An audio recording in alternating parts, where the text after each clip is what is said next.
Chapter 26. If Su Fengnian heard what his father and master said, he would definitely teach old Huang a lesson. In the future, when choosing the names of the sword moves, he should pay more attention. 3 swords out of the sheath was 3 jin. So, 4 swords would be 4 jin? At that moment, Su Fengnian wanted to ask old Huang how many compartments there were in the red sandalwood sword case, and how many swords were in it. The battle ended quickly and unexpectedly. This made His Royal Highness, who had not watched to his heart's content, feel even more unsatisfied. He thought to himself, "Old man, old Huang, you 2 heroes don't feel bad about the palace's architecture. Just tear it down. You don't need to pay for it, right? But life is not as you wish." Su Fengnian could not rush up crying and begging the 2 masters to continue the battle. Swords have no eyes. Life and death is one's own responsibility. Afterwards, after an expert's explanation, His Royal Highness learned that in the battle, old Huang with the case on his back had used 3 swords in the end, a total of 6 moves. It was definitely not like what the storyteller said with his mouth full of saliva in the tea house. The battle between the 2 unparalleled masters must have been dark for several days and nights. In short, it was not shocking, and ghosts and gods would not cry. At that moment, the old man with the sword sat in the dilapidated pavilion with only the base of the platform left. His 2 swords were stabbed into the ground. His face was ruddy and his hair was white. He shook his head and said, "Let's not fight today." The short and thin old Huang with the case on his back stood on the long embankment. He rubbed his hands and then put them into his sleeves. But in the hearts of most of the spectators, it was extremely absurd. This old coachman, who could not even make a fart after being beaten a few times, was really a real person who did not show his face to scare people. Su Fengnian was undoubtedly the most shocked. He did not know that it was old Huang who had single-handedly beaten the old man to the bottom of the lake.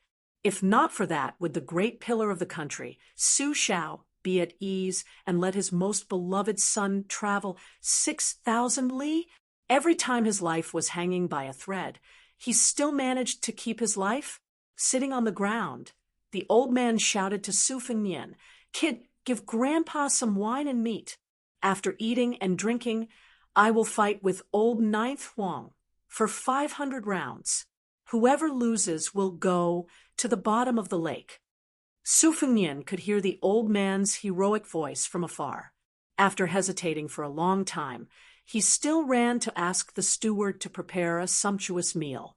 He specially prepared a whole roasted suckling pig and placed it in an oversized food box.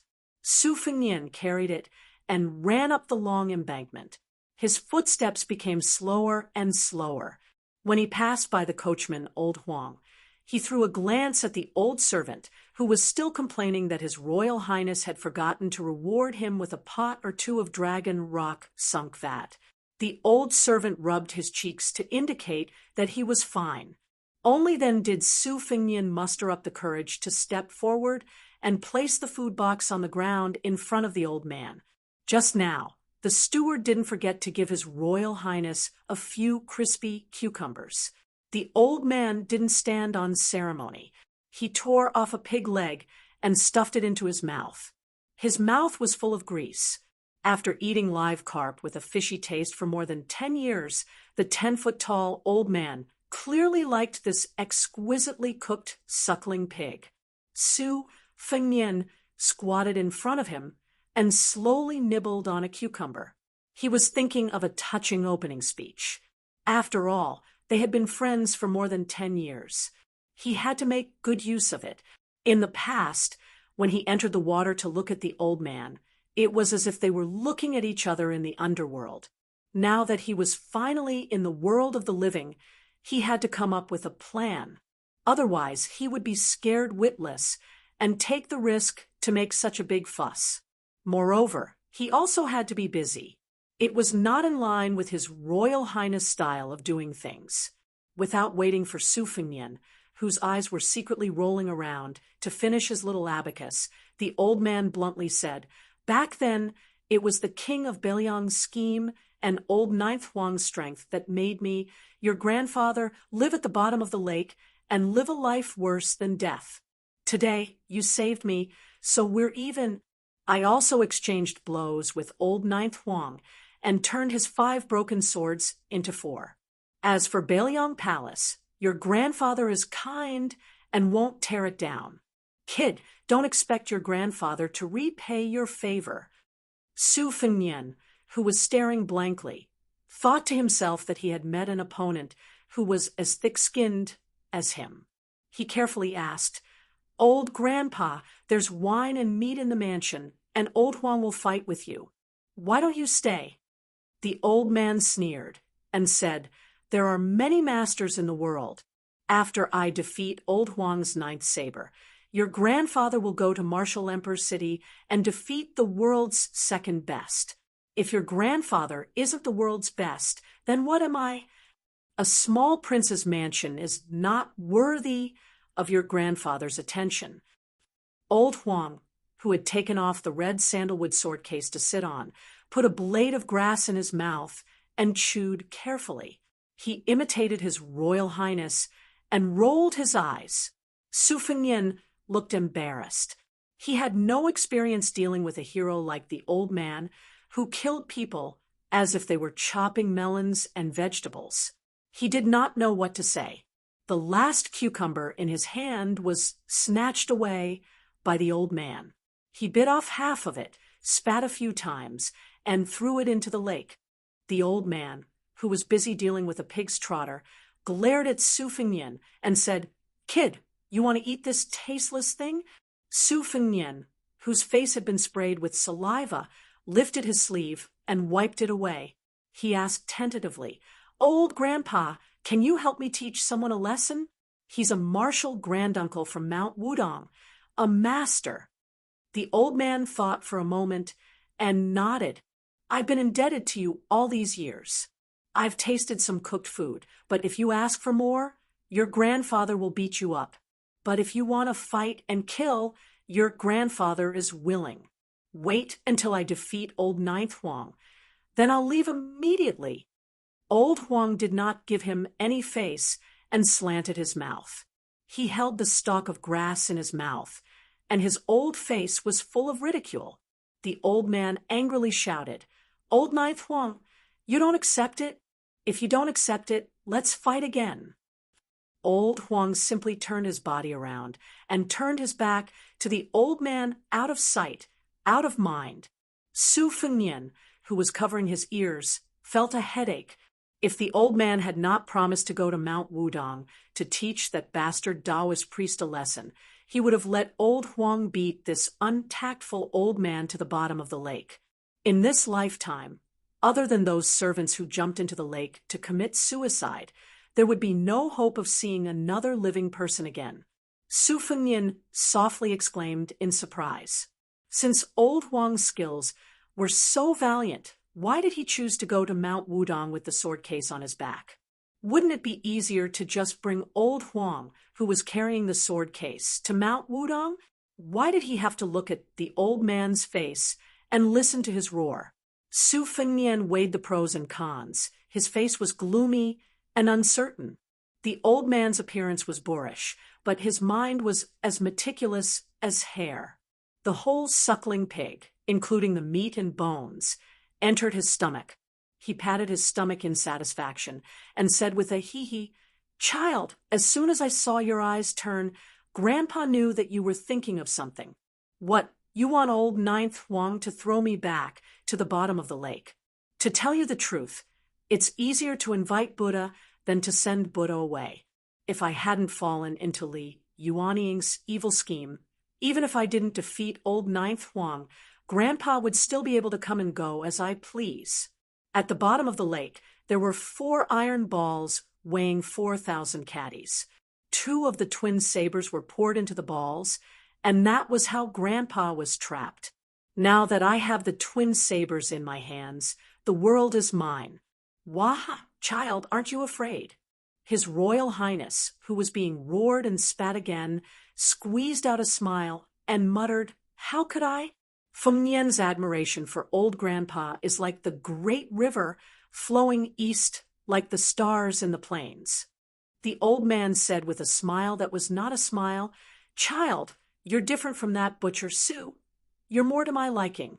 Arrange a comfortable room for grandpa and prepare a table full of wine and meat." Su Fengnian stood up and said, "This is a small matter." Chapter 27. Old Huang spat out the grass root and said, "Not fighting anymore." The old man said arrogantly, "What's the hurry? You'll get to fight later."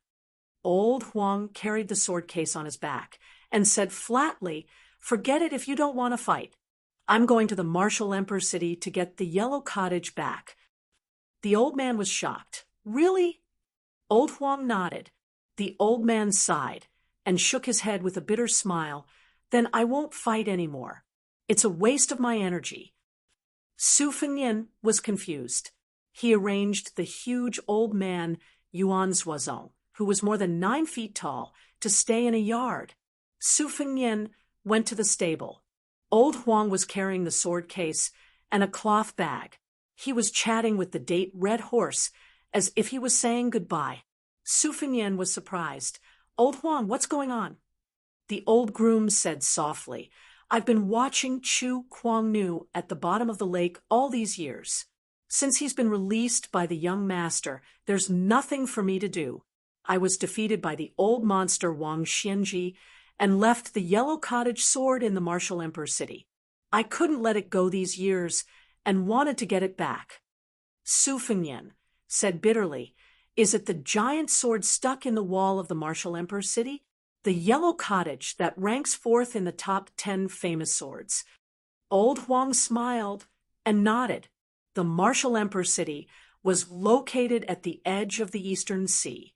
The city was built with stones to watch the sea. Wang Xianji was almost 100 years old, but he had been famous for 80 years.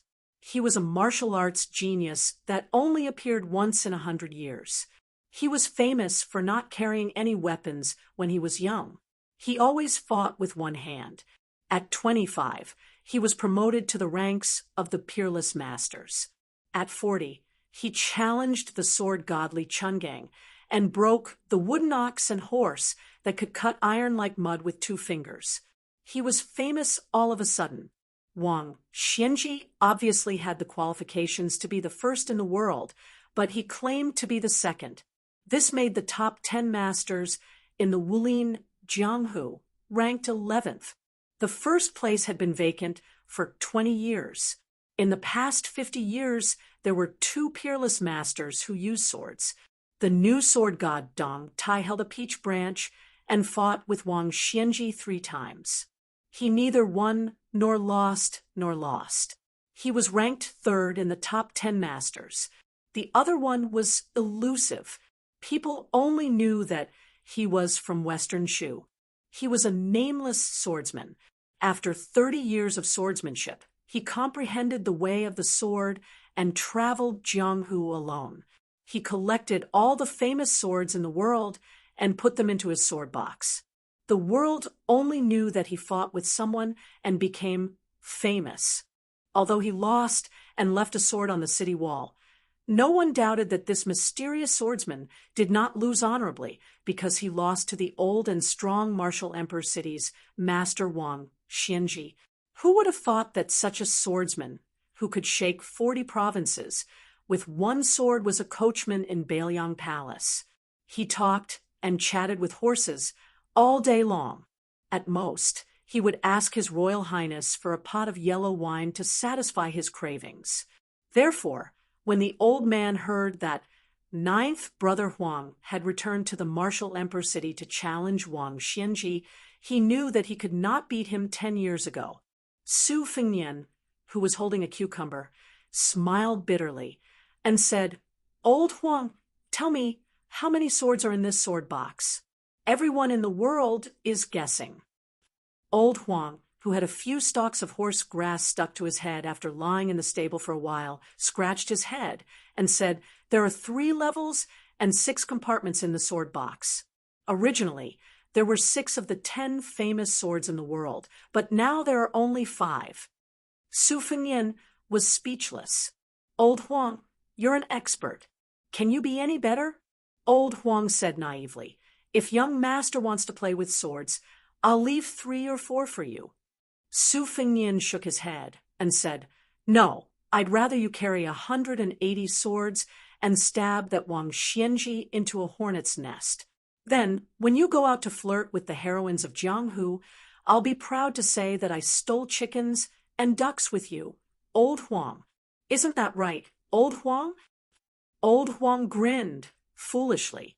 Old Huang, who had no front teeth, was so cute. How could it be the 9th saber, who was thousands of miles above an expert? Su Fengnian could not figure it out, so he decided not to think about it anymore. He asked the servants to prepare a pot of Dragon Cliff sunken vat yellow wine and brought an inferior horse over. Su Fengnian personally held the reins and sent them off to the outside of the prince's mansion. He even stuffed a few banknotes of small denominations into Old Huang's hands. Old Huang did not refuse and said, young master, please go back. I know the way. Su Fengnian did not agree and said, at least send it to the city gate, right? The horse was an inferior horse. It was not that His Royal Highness was stingy, but whether it was the multicolored horse that had its mane cut into petals to look like celestial objects, or the rarer and more precious Fergana horse, they did not conform to the principle of not being a fat sheep when going out. Moreover, Old Huang probably would not really ride a horse. Su Fengnian was just finding him a companion to talk to. The banknotes of 500 to 600 taels were for Old Huang to buy wine to drink. Old Huang loved yellow wine. It was not known whether it was because his surname was Huang that he liked to drink it, or because he loved yellow wine that his surname was Huang. Old Huang always had some sort of secret on him. However, in Su Fengnian's eyes, Old Huang was just the old coachman who carried him forward with difficulty. Huang Jianzhou was secondary. These were his thoughts, but he did not dare to say them out loud for fear of appearing pretentious. From Beiliang Palace to Lingzhou's main city gate, there was an end no matter how far it was. The captain of the city gate saw His Royal Highness's heavy expression and did not dare to go forward to flatter him. He only hurriedly chased everyone who was queuing up to leave the city to the side, making way for the empty city gate. Su Fengnian, who was leading the horse for Old Huang, stood under the wall of the inner city gate. He passed the reins to the old coachman and said sentimentally, "We'll stop here. I won't send you off. Old Huang, is it boring to interact with a wastrel like me, a frog at the bottom of a well?" Old Huang shook his head and stared at His Royal Highness's young and handsome face. He chuckled and said, "It's very interesting. Really, Old Huang doesn't know how to flatter. Doesn't young master often say that I speak honestly?" Su Fengnian smiled, faintly. Old Huang took out a stack of silk and used charcoal to draw sword forms. There were not many words on each piece, only 2. From sword 1, sword 2, to sword 9. They were crooked, like earthworms crawling on mud. He passed it to Su Fengnian and said, "Young master, keep it. In the future, if you see a child with spiritual energy, help me take him in as a disciple. It's more appropriate to snatch a virgin on the streets." Su Fengnian carefully kept it. Old Huang thought for a moment and said with a troubled expression, "Young master, Old Huang is not cultured. I don't know how to name my sword. I only know 9 moves. From sword 1 to sword 9, the first 8 moves had been named by the people of the Jianghu on their own. I feel uncomfortable when I hear them. Young master, can you think of one for me?" Su Fengnian did not know whether to laugh or cry. He thought seriously for a moment and said, "The 2 of us walked 6,000 miles, and you call it 6,000 miles? If you don't think it's vulgar and not imposing, you can use this." Old Huang gave him a thumbs up and praised. "It's imposing. When I reach Martial Emperor City, I'll tell you this amazing sword name. Maybe even Wang Xianji will be jealous." In the end, Old Huang still led the horse and left with the pot hanging from his waist. Su Fengnian climbed up the wall and looked at Old Huang's lonely figure. He shouted at the top of his voice, "Old Huang, if you want to drink rice wine on the way, and you can't afford it after spending all your money, just come back. I'll save it for you." The old servant stopped and turned around. He took a deep look at Su Fengnian and shouted their common catchphrase, "Run when the wind blows." Then he ran away in a funny, cute, and silly manner. Sword 9, 6,000 Miles. Chapter 28. Su Fengnian led a group of valiant cavalry back to the mansion and arrived at the courtyard where the old man lived. As soon as he entered the room, he saw a table full of delicacies. It was obvious that he was a man who would not be happy without meat and wine. The old man's figure was like a small mountain. Even though he was sitting, his aura was astonishing. Moreover, he had 2 chains and 2 knives. The servants hid in the courtyard and did not dare to approach him. When the old man saw Su Fengnian, he immediately asked, "Kid, did 9th Brother Huang go to the Martial Emperor City to fight old immortal Wang?" Su Fengnian nodded with a lonely expression. He sat on the stool opposite old Kuei, whose hair was as white as snow, and said nothing. The old warrior laughed. "Kid, I didn't expect you to be a nostalgic master. In this aspect, you are much kinder than your father. Su Xiao, that butcher, not only is full of tricks, he is also sanctimonious. We can share trials and tribulations together, but if you want to share riches and honor together, then you are pulling your mother's eggs. Hey kid, are you angry? With your mediocre skills, you want to fight with me? Without 9th Brother Huang, the Northern Liang Mansion will only be able to fight grandfather if they call out the remaining experts who are hiding in the shadows." Su Fengnian curled his lips and muttered, "Now that old Huang is gone, you dare to call yourself the king of the mountain when there are no tigers." The old man's ears were sharp, but he was not angry. He said calmly, "If you can't beat him, then you can't beat him. There is nothing to be ashamed of. 9th Brother Huang's swordsmanship is almost on par with Dong Tai, who likes to play tricks with a peach blossom branch. There are so many people who learn swordsmanship in the world. Even the Wu family sword tomb has not produced a swordsman who can fight old immortal Wang in the past 30 years. I accept my defeat wholeheartedly. Since I was born, other than Dong Tai, who can fight old immortal Wang to a draw, only 9th Brother Huang is slightly inferior to him. In the whole world, the number of people who use swords can be counted with 2 hands. The old man's words made Su Fengnian have a good impression of him. He felt that the old man was indeed an expert. How could ordinary people have such breadth of mind? No wonder there were only a handful of experts in the world. It was excusable that he could not become an expert. But just as Su Fengnian started to admire him, old Kuei's words ruined the image of an expert that he had inadvertently built up. "Kid, where can you find a more spacious toilet? Grandpa can't get used to sitting in the lavatory inlaid with gold and jade. I've been stuck at the bottom of the lake for all these years, and I can't even relieve myself when I want to. You can probably smell it from miles away." Ha ha! Looking at the old man, whose mouth was still stuffed with barbecued meat, he wanted to go to the outhouse to smoke people. Su Fengnian's face was stiff and twitching. He got up and called for the servants to lead the old man, who was mopping the floor with chains and giant sabers, to the outhouse. His Royal Highness quickly ran away like the wind. Along the way, he kept cursing, "Expert your mother." Wudong Garden was the place where Su Fengnian grew up, because of the ancient saying, "A phoenix does not rest unless it is a tree."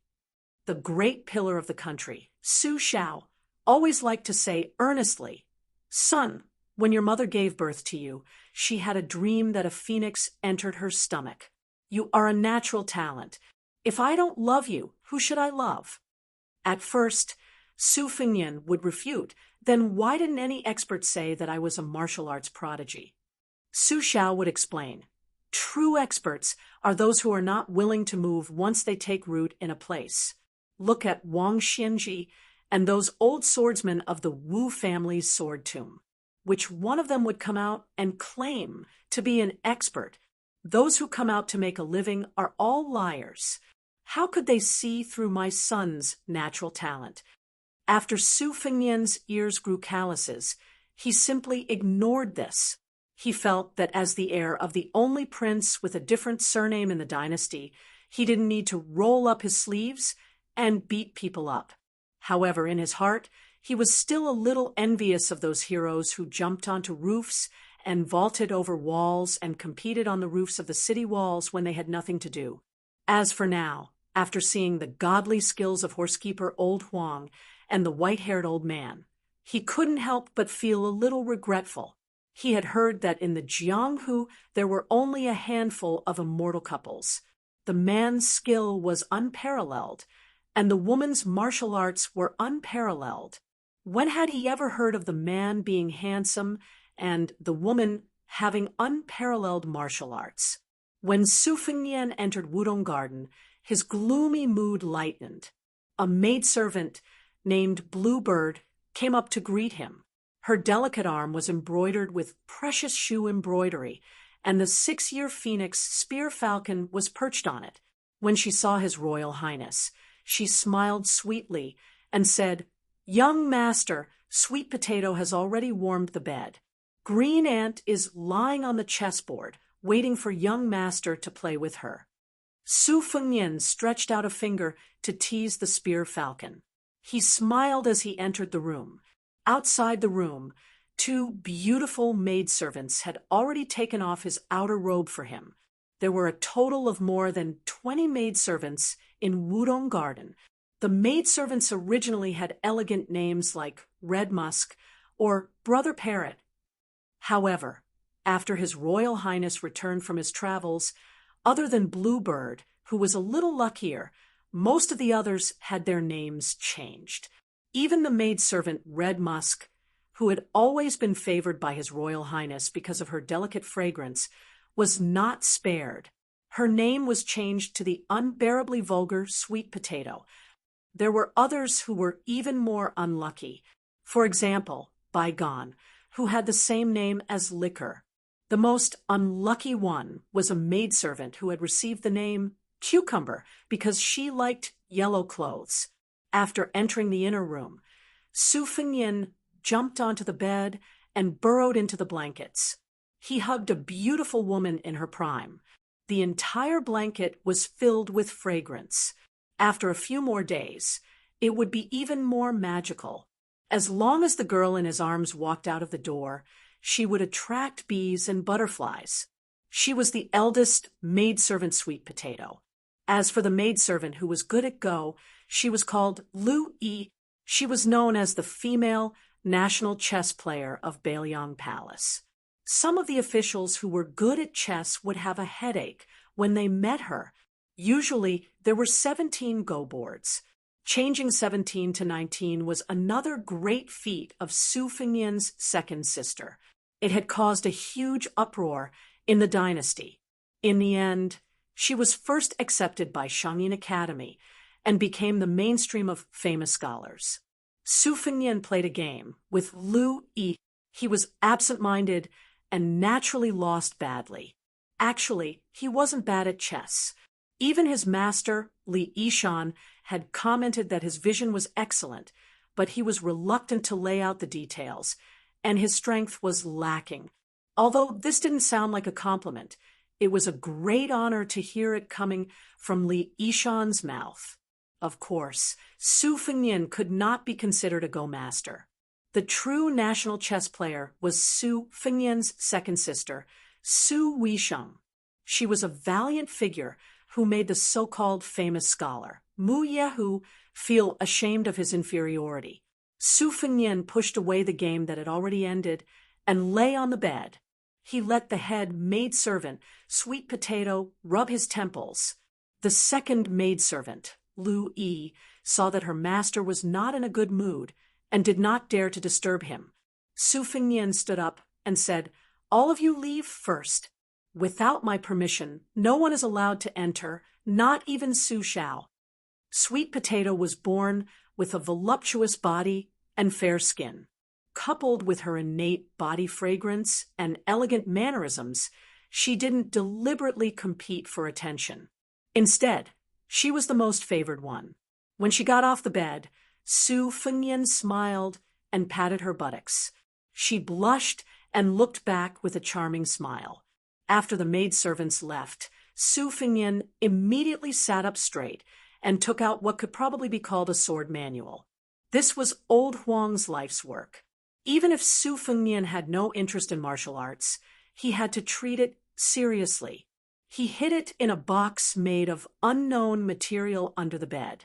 In order to open the box, one had to move 72 small compartments without missing a step. The box was extraordinarily hard. Even if one tried to hack it with a sword, one would not be able to get what was inside.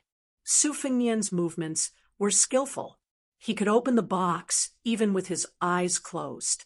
He put the sword manual inside and pushed the box back into the secret compartment under the bed. Only then did he lie down on the big bed. Chapter 29. Su Fengnian estimated the time. The white-haired old man should have finished squatting in the latrine, got up and left the inner room. He put on his beautiful clothes and shouted, "Cucumber!" The servant girl, who wished she could never wear yellow clothes in her life, immediately went to the other courtyard and brought 3 cucumbers. Su Fengnian took one in his hand and 2 under his armpit, munching on them as he walked. At first, he was worried that the old man's courtyard would be smelly, but when he got closer, he realized that he was worrying too much. The latrine of the prince's mansion prepared countless spices. Even if the old man defecated like he was wielding a knife, the smell would not spread too far. Not only did the old man defecate, he also took a bath and changed into a clean set of clothes. He sat on the steps and lowered his head to stroke the blade. Without raising his head, he asked, "Doll, are you really not afraid?" Su Fengnian sat beside him and chuckled. "Old Huang said you are not only the best knife user in the world, you have never killed anyone in your life, so I am not afraid." The old man laughed and shook his head. "This is half true and half false. I don't kill people indiscriminately, but I am not the best knife user. Doll, your mouth is too slippery. I don't like it." Su Fengnian smiled mischievously. "As long as Miss likes me, it's fine if old Grandpa doesn't like me. Anyway, after beating up the turtle of Wudong Mountain, we will go our separate ways. But if old Grandpa still misses the food in the prince's mansion, you are welcome to stay and eat." The old man chuckled and asked, "What is the rank of that Wudong Mountain Grandmaster?" Su Fengnian thought for a while and said, "Shouldn't be high, but his seniority is outrageous." A Wudong Mountain Taoist priest, who is less than 30 years old. How high can his rank be? Besides, there is no name of him in Jianghu. Old Kuei nodded in realization and said, "Oh, that should be the youngest junior brother of the Wudong Mountain chief Wang Zhonglo, who cultivates the Great Yellow Court Pass. Grandpa has heard about him when I entered the cold land back then. His martial arts aptitude is average, but he specializes in Dao techniques and great techniques, which is somewhat mysterious."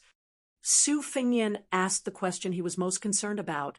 "Old Grandpa, can you beat him?" The old man said, "Doll, Grandpa will give you a word. Whether you can beat him or not, you will only know after you fight, right?" Su Fengnian couldn't help but grumble. "You sound so heroic, but what happened in the end? Didn't you stay at the bottom of the lake for more than 10 years? Old Kuei knocked Su Fengnian's head with a knife. Don't think I don't know what you're thinking. Su Fengnian piled a smile on his face and said with a mischievous grin, Then let's go to that bullshit Wudong Mountain and make a ruckus? The old man suddenly stood up, his figure enveloping Su Fengnian's whole body, the two chains clanging. Yes, Wudong Mountain had 2 ponds for pools, 9 wells, 24 deep streams, 36 cliffs, 81 peaks, a nunnery, and a 10-mile palace. With the Taishan Palace on the Jade Pillar Peak as the center, the 81 peaks surrounded the peak, and the palace was tilted, forming the famous 81 peaks. For thousands of years, countless people who pursued the path of immortality retreated to Wudong or sat on the cliff, or hid in the immortal's coffin, listening to the heavenly music, watching the mist and clouds and the green mountains and rivers, leaving behind countless legends. Wudong was the Taoist holy land of the previous dynasty, firmly suppressing Mount Longhu. After the establishment of the Liang dynasty, Mount Longhu became the ancestral court of Taoism. Wudong had been silent for hundreds of years, but no one dared to underestimate this mountain's 1,000 years of heritage. Although the current leader, Wang Zhongluo, occupied one of the top 10 positions, legend has it that the immortal guides the way broke through the turbulent surging waves river. Regardless of whether it was a rumor or an exaggeration, in the end, he was still a virtuous and respected Taoist old immortal, especially when he cultivated the most difficult and time-consuming Great Yellow Court Pass. It gave the whole Wudong Mountain a kind of unspoken air that spoke louder than words. 200 Bailiang cavalry mighty, a tall and sturdy old warrior, wearing a black robe, dragging a long saber on the ground as he ran, dust flying. Mountains crumbled, and the earth cracked. A group of people rushed straight to the Wudong Mountain gates, Black Tortoise in Prosperity Memorial Arch. The leading rider actually directly stepped on his horse, passing through the memorial arch before pulling the reins. In the 100 years of Jianghu, the only one who dared to look down on the martial arts world sect was Su Rintu, whose name made the older generation of Jianghu people pale. Tiger Father Dog Son? His Royal Highness Su Fengnian, riding on a vigorous Bailiang military horse, laughed self-deprecatingly. Looking at the group of Taoist priests who were attracted by this grand formation, he gloomily shouted, "I'll give you half an hour. Make that green ox rider roll out." This group of Wudong Mountain Taoist priests was in a difficult position. It wasn't that they didn't know that there was a martial granduncle on the mountain with the same seniority as Jade Pillar Peak who liked to ride the green ox, but they were only ordinary Taoist priests of the Jade Pure Palace at the foot of the mountain, not to mention that they couldn't move that martial granduncle. Even if the martial granduncle was easy to talk to, it would take at least half an hour to run to Taishan Palace and 2 hours to go back and forth. The incoming people were aggressive. Could they wait? Jade Pillar Peak was divided into 2 big and small lotus peaks. The big lotus peak had more than 10 heavenly paradises for secluded cultivation, while the small lotus peak on one side of the cliff belonged to one person by default. This person was brought up the mountain by the previous generation's Wudong sect leader at the age of 5, and was accepted as a secluded disciple. At a young age, he became martial brothers with the current generation's sect leader, Wang Zhongluo. Wudong Mountain's 9 palaces and 13 temples, the majority of the several thousand yellow-crowned Taoist priests who saw this young man had to respectfully address him as martial granduncle. The younger ones even had to call him Taishang, martial granduncle. Fortunately, this young ancestor had never left the mountain. He had only seen the memorial arch of the Black Tortoise Dangxing when he entered the mountain. Afterwards, he had never approached it, nor did he even look at it from afar. For the past 20 years or so, if he wasn't at Jade Pillar Peak's Tai Ching Palace, then he was at Big and Small Lotus Peaks riding the green ox. Those who were lucky enough to see his true appearance would all return and tell others that his martial granduncle had an extremely good temper, was extremely knowledgeable, and was extremely elegant. The mountain gate was noisy, but on the edge of small Lotus Peak's precipitous cliff, the turtle camel tablet, it was very quiet. A young Taoist priest with an elegant appearance was lying on the back of a stone turtle, basking in the sun. He waved his hand, and a green ox grazing in the distance came forward. Several volumes of Taoist scriptures were hanging from the ox's horns. He took one down and was just about to flip through it when he suddenly pinched his fingers and jumped off the turtle's back. He found a withered branch and drew a dense array of heavenly stems and earthly branches on the ground. His expression slightly changed, and he continuously muttered to himself before finally sighing heavily. He carefully tidied his Taoist robe's sleeves and collar, flipped over the ox, and rode down small Lotus Peak with a book hanging from its horns. He was half chanting and half singing, straight as a string, dead on the edge of the road. Curved like a hook, conferred the title of Marquis, who drags the tail along the way, who leaves the bones in the hall. After leaving small Lotus Peak, he released the green ox and carefully took down a volume of Taoist scriptures with the cover of the spiritual source song.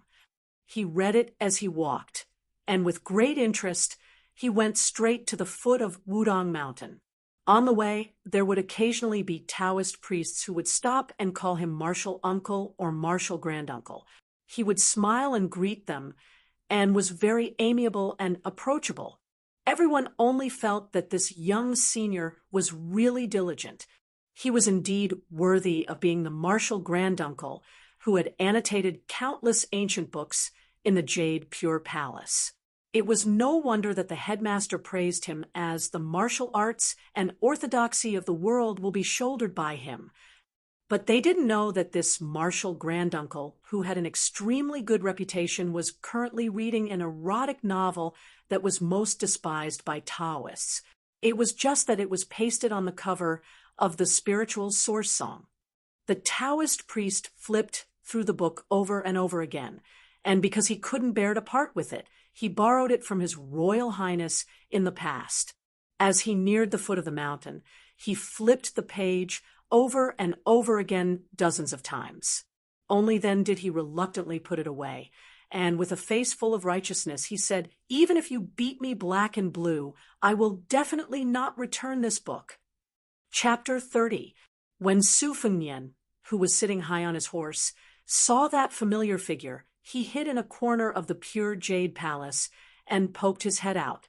When this person saw His Royal Highness, he shrank back. Su Fengnian raised his horsewhip and angrily shouted, "Bull rider! If you hide again, I'll bring people to flatten the pure jade palace and throw you and the tortoise camel tablet off the small Lotus Peak." The young Taoist, with the highest hopes of Wudong Mountain in the past 100 years, appeared in front of everyone. He stopped far away from the Bailiang cavalry and bowed. With a face full of happiness, he said, "This little Taoist greets His Royal Highness." This martial granduncle politely saluted Su Fengnian, but his eyes were always fixed on the white-haired, black-robed old man. Wudong Mountain was known for half of the world's internal strength coming from the Jade Pillar. In addition to Wudong Mountain's famous swordsmanship, it also focused on internal strength cultivation. It was a model for both internal and external strength cultivation. The Taoist had seen many senior brothers of the same generation on the Big Lotus Peak. He had experienced the phenomenon of internal strength reaching the realm of perfection. The old man in front of him, who used a strange blade technique, was clearly like this. His chi was endless, and he looked like a difficult person to deal with. The martial granduncle of Wudong Mountain, who had not yet reached the age of 30, subconsciously took 2 steps back. He threw a look at His Royal Highness, who had the momentum to flatten Wudong Mountain. Su Fengnian threw back a look, and the martial granduncle returned a look. This repeated over and over again, causing the onlookers to be at a loss. They did not know what the two of them were up to. In the end, in the eyes of the pure Jade Palace's Taoist, the martial granduncle had undoubtedly won. He definitely had the bearing of a grandmaster who won without a fight. Everyone saw the martial granduncle turn around and walk away confidently. His body exuded an inexhaustible aura, while the repulse of his Royal Highness only followed him up the steps of Wudang Mountain with the white-haired old man. The Taoist priests were relieved. The martial granduncle was indeed the martial granduncle. Without saying a word, he made the debauchee surnamed Su compromise. However, the Taoist priests did not know that the three of them had arrived at a secluded place. In their hearts, the martial granduncle, who was second only to the immortal's finger-breaking Tsanglan, was kicked and punched and kicked by Su Fengnian for an entire incense sticks. Martial granduncle's pleading, "When you hit people, don't hit's face. When you kick people, kicks is as martial granduncle, bird's bird." After finishing the work, Su Fengnian performed the technique of circulating his qi in his dantian.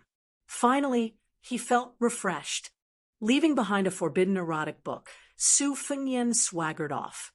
However, he did not descend the mountain. Instead, he took old Kuei along a narrow, winding path carved into the bluestone floor of the cliff, and ascended to the Jingle Palace hanging on the precipice. The most remarkable thing about this palace was that there was an altar for praying for rain built out of the cliff, resembling the Big Dipper. According to the Taoist classics, it was said that the purple cloud immortal of Wudang Mountain had once ascended on this altar. The Jingle Palace was usually not open to the public. Some scholars who were looking for secluded places could only return without finding anything outside the palace. However, Su Fengnian was able to take the old man to the Big Dipper altar because of his father. The wind on the mountain was chilly. The old man sat cross-legged, his clothes fluttering in the wind.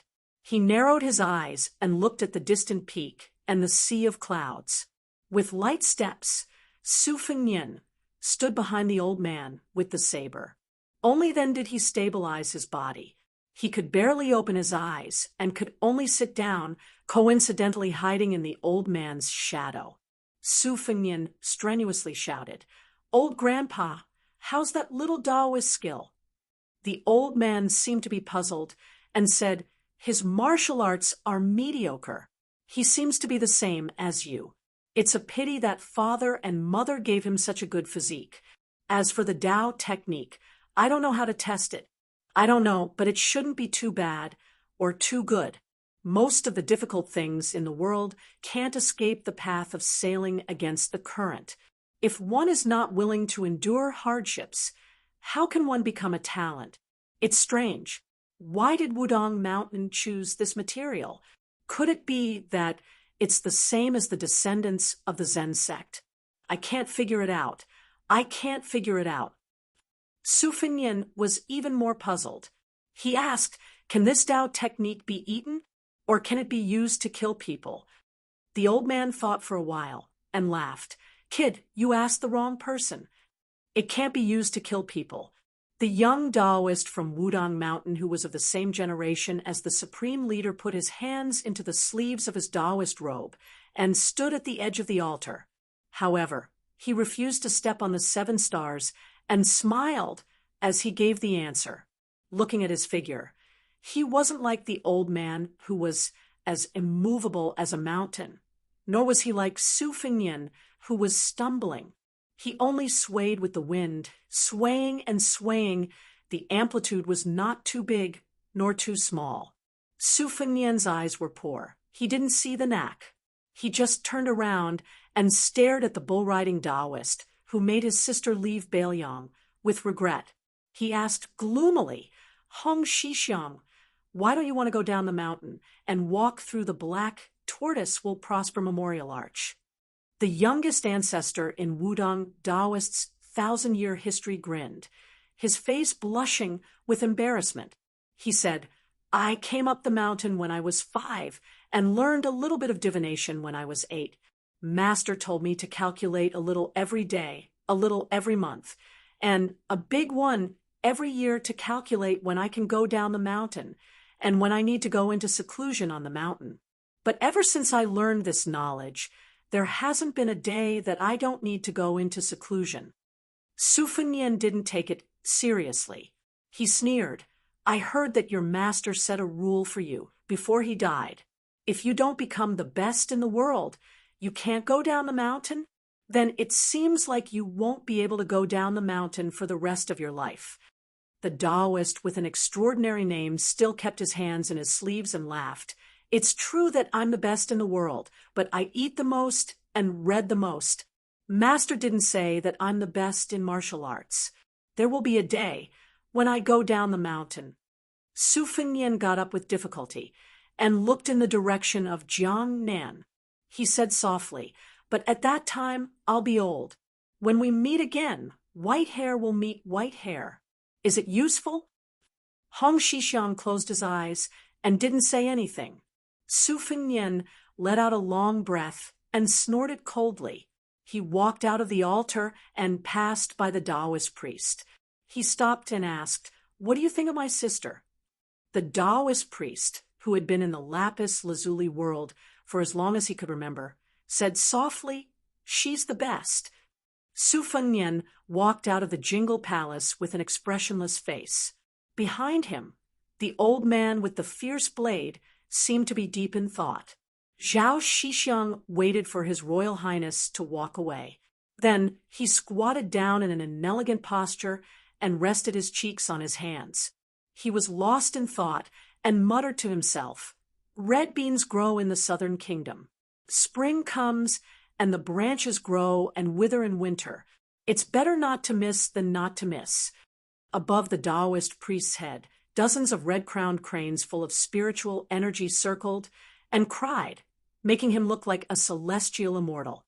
He suddenly clutched his stomach and said with a frown, "I'm hungry again." When they were going down the mountain, the old man suddenly clicked his tongue and said, "Interesting. That little cow-nosed Taoist priest has some skills." Su Fengnian wasn't very interested and asked perfunctorily, "What do you mean?" The old man said uncertainly, "That kid cultivates the supreme way of heaven." Su Fengnian felt a headache when he heard this nonsense. He frowned and said, "There are people who go to a dead end for something so mysterious and empty. Aren't they afraid that they'll find out in the end?" The old man laughed and said, "I don't like these confusing things either." Su Fengnian arrived at the archway at the foot of the mountain. He ignored the bowing and scraping of the Taoist priests and looked up at the mountain. He scolded, "That turtle hiding in its shell."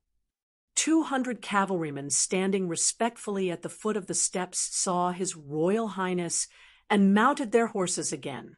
Their movements were neat and clean without any superfluity. The Bailiang cavalry were all equipped with angry horses and fresh armor. Every year, they would be dragged to the border by the Great Pillar State for actual combat training. In addition, the Liangdi people were valiant, and many of the women were good at archery and horse riding. This was their most unique advantage. For example, Su Fengnian's elder sister Su Jihu was adept at riding and archery since she was young, not to mention his second sister Su Wisham. Not only was her horsemanship excellent, her swordsmanship was even better. She was better than apes and monkeys and had the reputation of being an antelope. She started killing people at the age of 13 and had cut off nearly 100 heads. The Liangdi people were warlike since ancient times. Therefore, in the eyes of experts, the Bailiang cavalry was far more powerful than the troops and horses under the king of Yanlu and king of Jiaodong. They deserved to be called the Lions of 100 Battles. The old man waited for Su Fengnian to mount his horse. He laughed and said, "Kid, I won't go back to the palace. Without Huang Laojiu, it's really boring." Su Fengnian blinked his eyes and persuaded, "Why don't you wait for me to reach adulthood first? Without old grandpa, Feng Nian would have died at the bottom of the lake. There's still about half a year left. I'll prepare some good food and drink for old grandpa. I'll repay your life-saving grace as much as I can, okay? The old man thought for a moment and then nodded his head in agreement. It could be seen that this saber hero actually did not dislike the Baelyong's most important disciple in front of him. They galloped all the way back to the palace. When they just entered the city, it started snowing heavily for no reason. It was crazy. Su Fengnian was shivering from the cold. When they reached the door, the eager gatekeeper tactfully handed over a top-grade fox fur coat with both hands and carefully put it on His Royal Highness. He was more attentive than serving his own parents. Su Fengnian mumbled. He didn't know if old Huang had brought enough clothes. After saying goodbye to the old man, he went straight to Yu Youwei's courtyard alone. A beautiful woman was left out in the cold. It was too wasteful for her to admire herself all day long. It was not good. It was not in line with Su Fengnian's temperament of watering flowers. On the way, he passed by Jiang Ni's poor residence that could not be considered a courtyard. He saw the fallen princess in thin clothes, half squatting to build a snowman. The snowman was half the height of a person. After she finished, she did not look happy when she saw the snowman. Instead, she looked at the snowman with resentment. Then she took out the divine talisman that she was relying on. With a swing of her dagger, she chopped off the snowman's head. Su Fengnian felt a chill down his spine. Did this crazy girl think that the snowman was him? Su Fengnian coughed a few times and then walked over. Jiang Ni was originally flustered, but when she saw that it was His Royal Highness, she was relieved and slowly put away her weapon. When Su Fengnian came closer, he saw that her hands were red and covered with eyesore frostbite.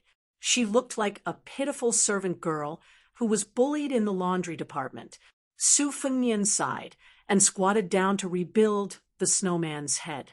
In Jiang Ni's eyes, it was naturally pretentious and disgusting. Su Fengnian clapped his hands and stood up. He gently asked, "Do you want me to buy you some warm clothes?" Jiang Ni coldly said, "I think it's dirty." Chapter 31. Su Fengnian laughed aloud and said, "I was just saying it casually. In any case, I will be a good person. Whether you appreciate it or not, it has nothing to do with me. I like the way you are, always letting me take advantage of you. Doing business with you is the most profitable." Before leaving, Su Fengnian stabbed this little maidservant with a sentence. "No matter how shabby your clothes are, aren't they still my things? If you have the ability to take them off, then you will be a heroine." Jiang Ni pretended not to hear. When she bickered with the shameless and thick-skinned Su Fengnian, she always lost more than she won. Thinking about it carefully, she might not even be able to gain the upper hand even once. After Su Fengnian, who was in a good mood, saw Yu Youwei, his mood became even better. Nyang Qin once said that for a beautiful girl, no matter if he had the temperament of a bodhisattva or the heart of a snake or scorpion, he would still feel sorry for her.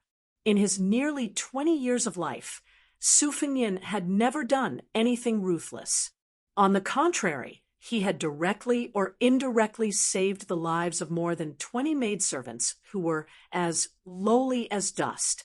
Yu Youwei was lazily lying in the warm bedroom, teasing the chubby Wu Meinyang, whose fur was as white as snow. Every time it snowed, Su Fengnian would want to throw Wu Meinyang into the snow to see if she could distinguish the innocent cat from the white snow.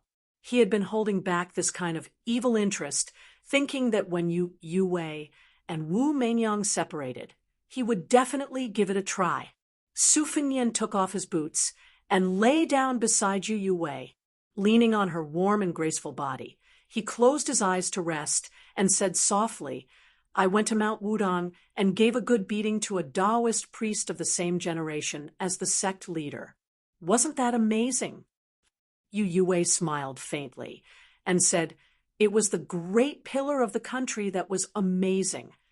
Su Fengnian opened his eyes and turned her around. He gave her a hard smack on her round, peach-shaped buttocks and lectured, "This prince will personally teach you how to flatter." Yu Yue blushed slightly. Su Fengnian was just about to take advantage of the situation when the light voice of Wudong Garden's second-rank maid, Lu Yi, came from the courtyard. She said that a letter from Mount Longhu had arrived. Su Fengnian didn't have time to take advantage of Yu Yue. He hastily put on his boots and ran out of the room to take the letter.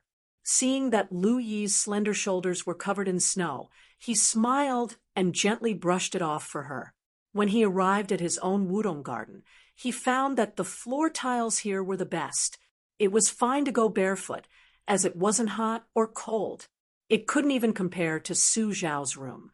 Su Fengnian enjoyed being needed by his first-rank maid and took out the letter. Oh, that old Taoist from Mount Longhu, with the surname Zhao, had good handwriting. Taking a closer look, his younger brother's cultivation at Mount Longhu was described as vigorous and courageous, advancing 1,000 miles in a day. To Su Fengnian, who had heard too much bureaucratic jargon, this kind of overflowing praise was already very impressive, even if half of the exaggeration was taken out. It seemed that Huang Man didn't go in vain. At the end of the letter, he carefully mentioned that Su Longxiang was homesick, so the old Taoist implored His Royal Highness to write a letter home so that his disciple could cultivate in peace. After Su Fengnian put down the letter, he waved his hand and said, "Grind." Immediately, the room began to grind with bare hands. After Su Fengnian picked up the brush, he began to hesitate. For a moment, he didn't know where to start. He almost scratched his ears and cheeks. There was a saying that when it came to using books, one would regret not having enough of them. Su Fengnian simply put down the brush and rubbed his head against his first-rank maid's full breasts. He asked, "Did that rouge eater from the Lin family see Su Xiao?"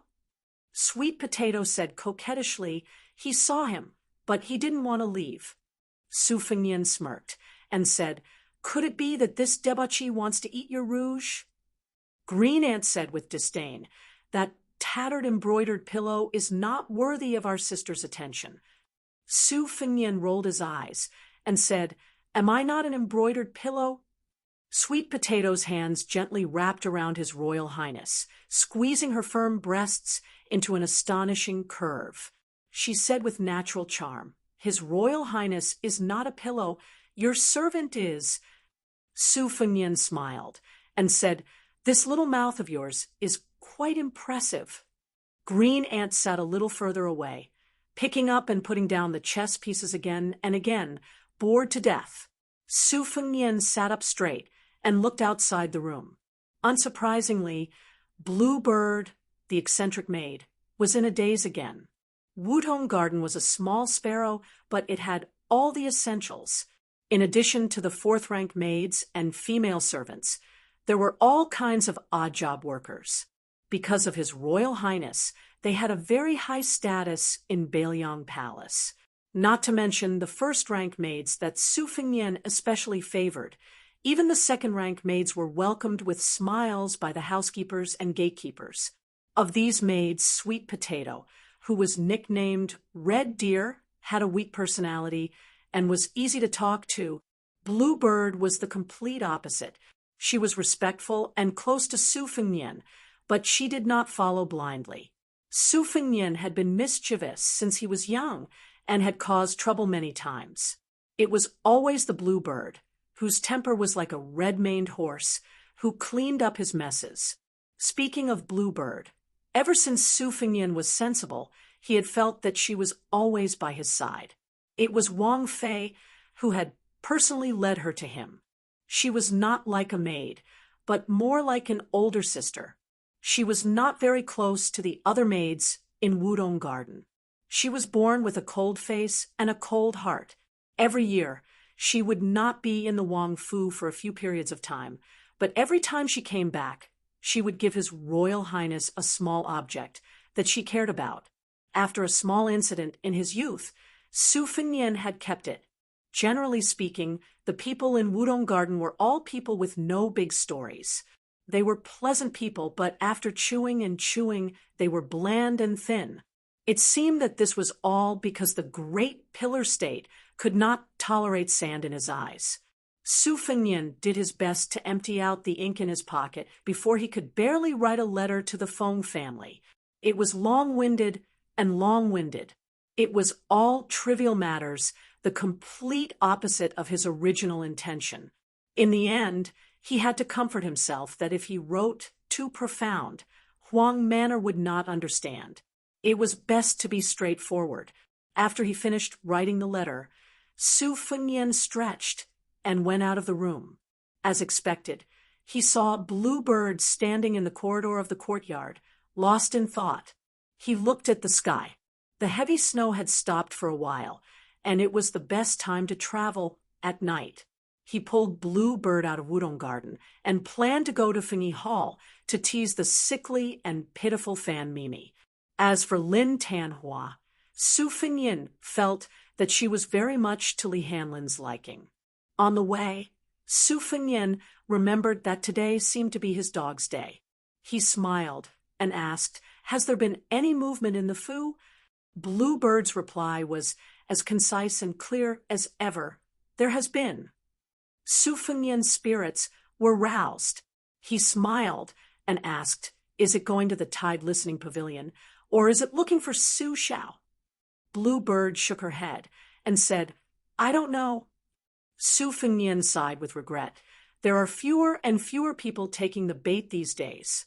His Royal Highness had nothing to do these past few years, so he deliberately let the usually heavily guarded Beiliang Palace relax for a period of time, but keep it tight inside. He called it fishing, and it was specifically used to lure in those Jianghu heroes who coveted the secret manuals of the martial arts library, or those hot-blooded assassins who were full of enemies. There had been a card day 4 or 5 years ago, and at most it had lured in 4 groups of uninvited guests. After a round of beating, it was said that 26 corpses were dragged out the next day to be chopped up and fed to the dogs. After returning from his travels, he had played cards twice, but there had been no harvest. Presumably, those uncivilized heroes had come to their senses, and there were very few fish and shrimps that had fallen for the bait. He just didn't know what the results would be today. Su Fengnian's extreme boredom could be seen. Blue Bird suddenly stopped and looked back at Wudong Garden. Su Fengnian asked in a low voice, "What's the matter?" She said softly, "Nothing." Su Fengnian suppressed the doubts in his heart and went to the Phoenix Rites Pavilion. When he entered the room, he saw Sister Fan talking with the one surnamed Lin.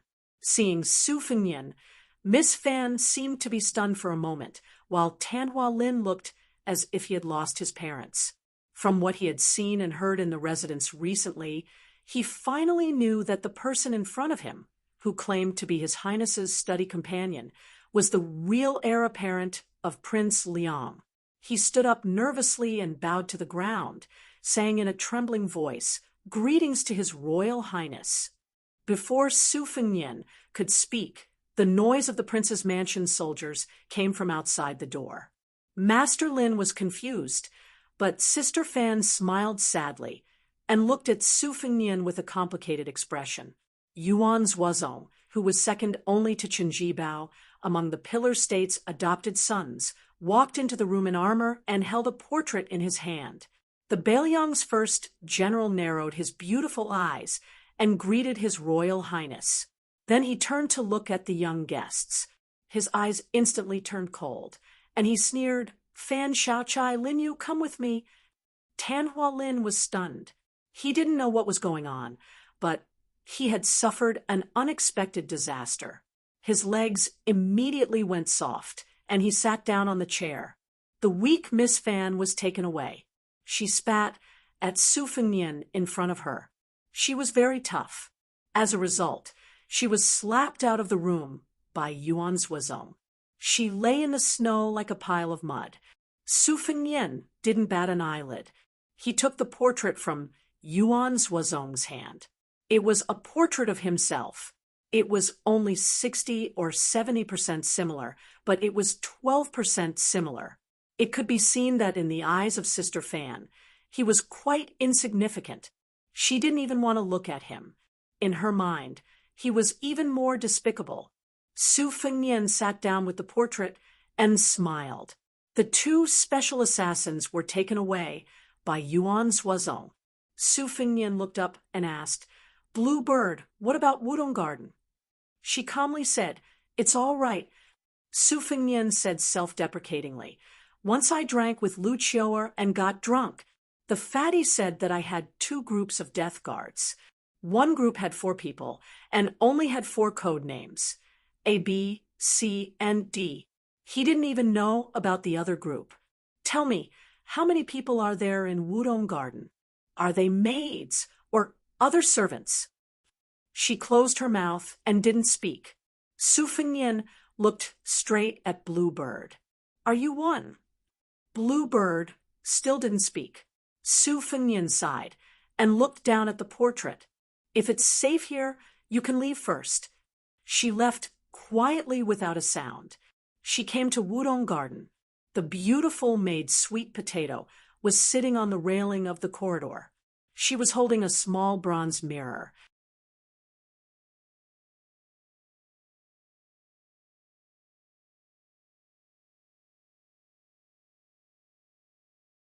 If that fellow knew that old Huang, who had been forced to listen to him bragging about the greatness of Mahayana swordsmanship, was actually Jian Zhihuang, who could even fight against the old monster Wang of Wulin City of Wulin, and that the old guy had hidden 5 famous swords in his sword box, what would he think?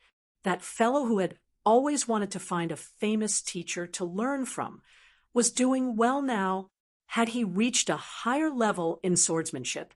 When they parted at the border of southern Yen, that fellow had said to Su Fengnian heroically, "When I become rich one day, I'll treat you to the best spiced beef. If 1 caddy is not enough, I'll treat you to 3 caddies." 3 caddies of beef seemed to be the limit of his imagination. After all, in the real Jianghu, there were few top masters who could break the river with 1 sword and move the mountains and rivers. Most of them were nameless pawns like that fellow, who had unreachable and ridiculous Jianghu dreams. Su Fengnian fiercely rubbed his cheeks, seeing Yuan Zhuozong standing aside and quietly waiting for him. Su Fengnian hurriedly got up and moved the stool for General Lonwu of the 3rd grade. Yuan Zhuozong's eyes flashed with surprise. He sat like a big bell and said seriously, "Your Highness, His Highness sent me to ask how to deal with the woman surnamed Fan." Su Fengnian smiled and said, "Whatever should be done." Yuan Zhuozong nodded slightly. After getting an unexpected answer, he immediately got up and was ready to leave. Su Fengnian did not stop him. Not long after he sat down, he stood up again and said, "Brother Yuan, let's drink together when you have time. We won't go home until we're drunk." Yuan Zhuozong showed a rare smile and said, "Okay." Su Fengnian took a pot of wine that had been prepared in advance from the tea table and carried it to the tide-listening pavilion. He went straight up to the 8th floor and saw his master, Li Yishan, who was engrossed in copying books. This haggard man with disheveled hair was not well known in Jianghu or in the imperial court. However, in Beiliang Palace, no one dared to disrespect the first tenant of the mansion. Su Fengnian sat aside and picked up the green gourd on the red sandalwood table with familiarity. He poured the wine into it. For a moment, the fragrance of the wine filled the air. The man stopped writing and smiled softly. "Now, the smell of cosmetics on your body has faded a little. 3 years of parade is still beneficial." Su Fengnian smiled, and then said worriedly, "Master, can old Huang go to Martial Emperor City to take back the yellow rune sword on the city wall?" Li Yishan drank a mouthful of wine and shook his head gently. Su Fengnian said in shock, "Old Kuei at the bottom of the lake is already unparalleled. and old Huang is obviously a notch stronger. Then wouldn't Wang Xianji, who proclaimed herself as the city lord of the Eastern Sea, be truly invincible? Li Yishan held the green gourd and stopped drinking. He just sniffed and said slowly, "Invincible in the world? There is a group of people above the first grade. Wang Xianji has been immersed in martial arts all his life and is close to the mysterious realm. However, he is not invincible. Now, the martial arts world is divided by heroes. Each has his own merits. The scene of one person standing at the top will not appear now, nor will it happen in the future. Moreover, the extreme of martial arts is just touching the threshold of the way of heaven. Moreover, martial artists outside the imperial court have little influence on the general trend of the world. Otherwise, the Bailiang cavalry would not have trampled the entire Jianghu. If you don't want to learn martial arts, the Great Pillar State will not force you. I don't care either. That's it. If millions of soldiers bow their heads, it's better to be a fearful national thief. A civil official may be able to interfere with the government, but an ordinary man will not cause chaos in the country." Su Fengnian laughed involuntarily. For more than 10 years, the Liang dynasty has been tirelessly spreading this sentence that kills without spilling blood. Millions of soldiers can be subdued, but a national thief is fearful. The first half of the sentence was praising the Great Pillar State's martial arts, which was suspected of flattery. The second half of the sentence was a blatant attack. This sentence was very knowledgeable. Even Su Xiao clapped and laughed after hearing it. However, after laughing, he scolded, "Shangyin Academy is full of empty talk. They should be killed." Li Yishan lifted the wine pot and made room for Su Fengnian to copy the book for him. Su Fengnian had long been accustomed to this. His calligraphy was not bad, but he still could not cultivate any awe-inspiring righteousness. Whenever he saw Su Fengnian's drawing was not right, he would hit him with the green gourd. Li Yishan let His Royal Highness copy a lamp and sat down again. Su Fengnian lay on the side and looked at his master. His face was white, his hair was white, and he was in the declining state. The yellow scroll and the green lamp were hollow. It was said that the most bitter thing in the world was the declining state, and the hardest thing to cultivate was hollow. What kind of experience could make his master so calm? Li Yishan did not raise his head and said softly, "Go and see the guests you invited to the tide-listening pavilion. They are about to reach the 3rd floor." Su Fengnian nodded and quietly went downstairs. On the 2nd floor, Su Fengnian saw that under a quaint bookshelf that was piled up like a mountain stood the white fox face with a dark identity. She held a yellowed martial arts secret manual in her left hand, while her right index finger tapped her smooth forehead rhythmically. The sheathed winter embroidered saber was inserted into the bookshelf as a mark. The white fox face just glanced at Su Fengnian and then lowered his head again. Su Fengnian, who was asking for a snub, had to retreat. It was as if the crown prince was the only person in the vast northern Liang mansion who had nothing to do. It was as if the crown prince was the only person who had nothing to do. Chapter 33.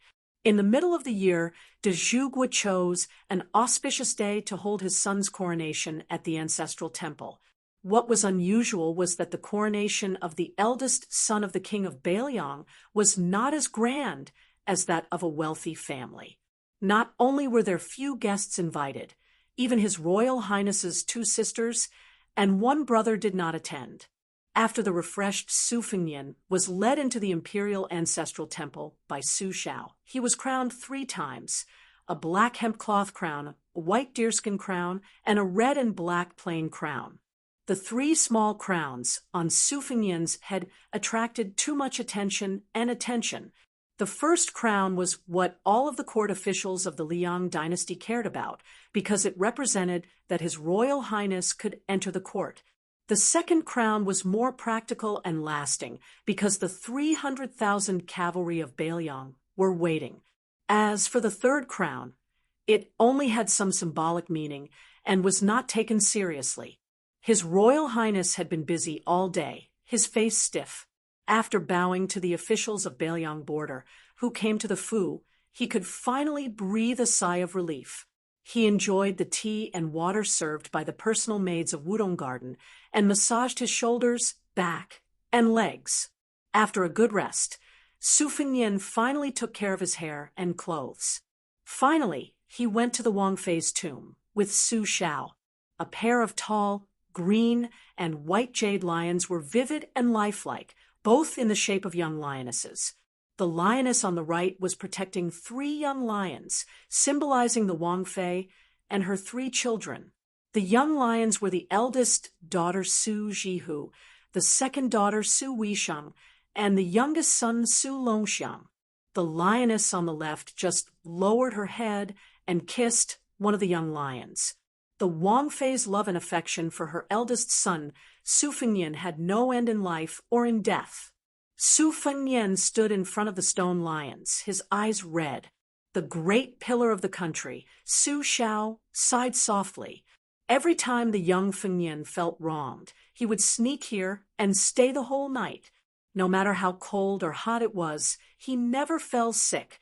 The tomb of the princess consort was surrounded by 2 walls made of white jade, forming the image of a city within a city. The main divine path was 600 feet long.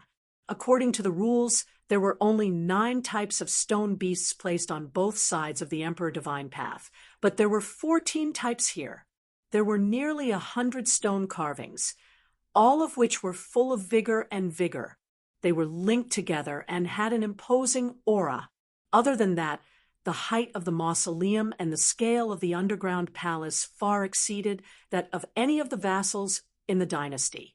Furthermore, the mausoleum was constructed with a dressing table and 2 maids' tombs that were unique and unprecedented. When the mausoleum was first built, it was criticized by countless people. The emperor's imperial study was filled with impeachment memorials almost overnight, but they were all suppressed and ignored. The crippled Dezhuguo stood silently in front of the grave. After Su Fengnian paid his respects, he squatted in front of the grave and said softly, "Father, I'll stay a little longer." Dezhuguo said gently, "Don't catch a cold. Your mother will be worried."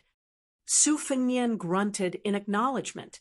The king of Baelyang walked on the main divine path and counted silently in his heart. It was exactly 365 steps. This one and only Dezhuguo, who was powerful enough to overturn the court, clearly remembered that when he first entered the court and received his title, he walked from the red-painted door to the door of the Kuan-ji Hall. The first time he was young and vigorous, he walked 284 steps. Later on, when he got older and was crippled, he walked more and more, slower and longer, but he never exceeded 365 steps. After 40 years of military service, he had reached his current position. Su Xiao had a clear conscience and did not fear the heavens, the earth, or the gods. Dezhuguo walked out of the main divine path and turned his head to look. That child was definitely humming that little song, the Ballad of the Spring Goddess, which the child's mother had taught him. Su Xiao thought of the secret letter that had been urgently delivered to his desk last night, in the middle of the night. He was hesitant about whether to hand it over or not. Fengnian had just turned 20, so this letter came at a very bad time. The king of Baelyang walked along the small path to the top of Mount Qingliang. He seemed to be alone, but there were actually countless hidden sentries along the way. Not to mention the carefully selected valiant soldiers in the army. There were 3 first-rank masters who were only 2 ranks away from the great Grandmaster realm. Su Xiao believed that his head was still worth some gold. When he was young, he felt that dying on the battlefield and being taken away by the enemy was not a big deal. It was also a happy thing to be buried in horse hide. The higher the rank of nobility, the more he cherished it. This was not purely because he was afraid of death, but because Su Xiao had always believed that the glory and splendor he had today was all because of his countless brothers risking their lives. If he went to the underworld too early, he would be letting down those brave souls who were buried so hastily north and south of the great river. Especially since most of these people had families and families, he had to take care of them to be at ease. A tall tree attracts the strong wind, and a fallen tree attracts the strong wind. Aristocratic families were no different from dynasties. He walked into the Yellow Crane Tower, which was a bit cold and cheerless. He climbed to the top of the mountain and then climbed to the top of the tower, just like this prince with a different surname, who had lived a splendid and splendid life. He stood with his hands clasped behind his back and did not pat the railings with his hands behind his back, just looking at the night view of the city. He had 2 sons and 2 daughters, 300,000 steel cavalry under his command, 6 adopted sons. Martial art masters in the prince's mansion were as numerous as the clouds, countless advisors and think tanks, his disciples and old officials spread throughout the imperial court from top to bottom. One by one, his secret chess pieces were placed in all directions. Of course, there were also countless political enemies. Wasn't that little girl's surnamed Fan a blind sparrow who walked right into the trap? However, Su Xiao was too lazy to care about such small characters. Beiliang's military affairs were already busy enough. Every few years, there would be smoke rising from the border, but most of it was personally lit by him. He also had to deal with the rustling of leaves in the wind in the imperial city. He had long since forgotten about the affairs of Jianghu. Su Xiao rubbed his hands together. He accidentally remembered a poem he heard when he was young. Unfortunately, he could only remember fragments. He could not remember what he saw in the imperial city. However, Su Xiao always remembered the last line. 50 years of great work, tell the mountain ghosts. Standing in the empty corridor of the Yellow Crane Tower, Su Xiao waited until the dawn of the eastern sky. Only then did he say softly, "Yin, send the letter to Fengnian. After all, he has already gone through his coronation." There was no overt response. Su Xiao patiently waited for the sun to rise from the east. The Pillar Country had 12 elite men of sacrifice, using the 12 earthly branches as code names. When the eldest son, Su Fengnian, was born, he began to train another group of men of sacrifice for his descendants, named after the heavenly stems. Unfortunately, he had only trained 4 so far. During his son's travels, 2 more died in battle.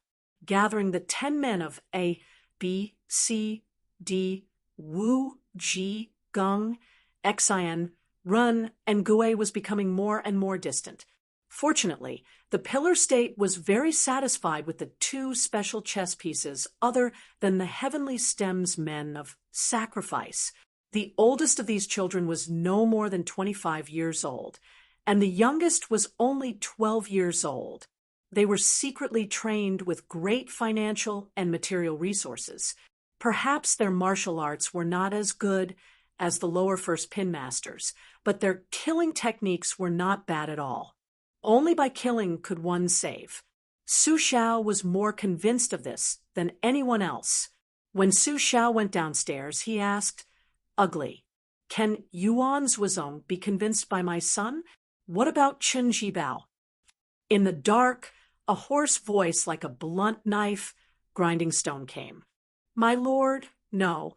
Su Xiao rubbed his temples and smiled.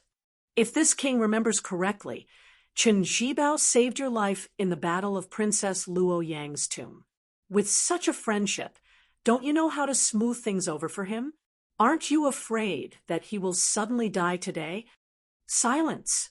Loyalty, filial piety, and righteousness. In Beiliang, this order could not be messed up. Whoever messed up would die. If Ugly, who was destined to hide behind the scenes forever, smoothed things over for Chen Jibao, it was nothing more than a small matter of sacrificing one more life. Su Zhao's thoughts were unpredictable. He said to himself, "Villain Butcher." Chapter 34. Su Fengnian woke up early in the morning. Even with his eyes closed, he could feel the comfort of the brocade bedding. This made him very content.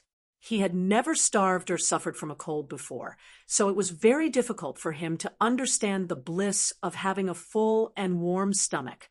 Hunger cures all diseases. No matter how sincere his parents' persuasion was, it was impossible for them to express this feeling.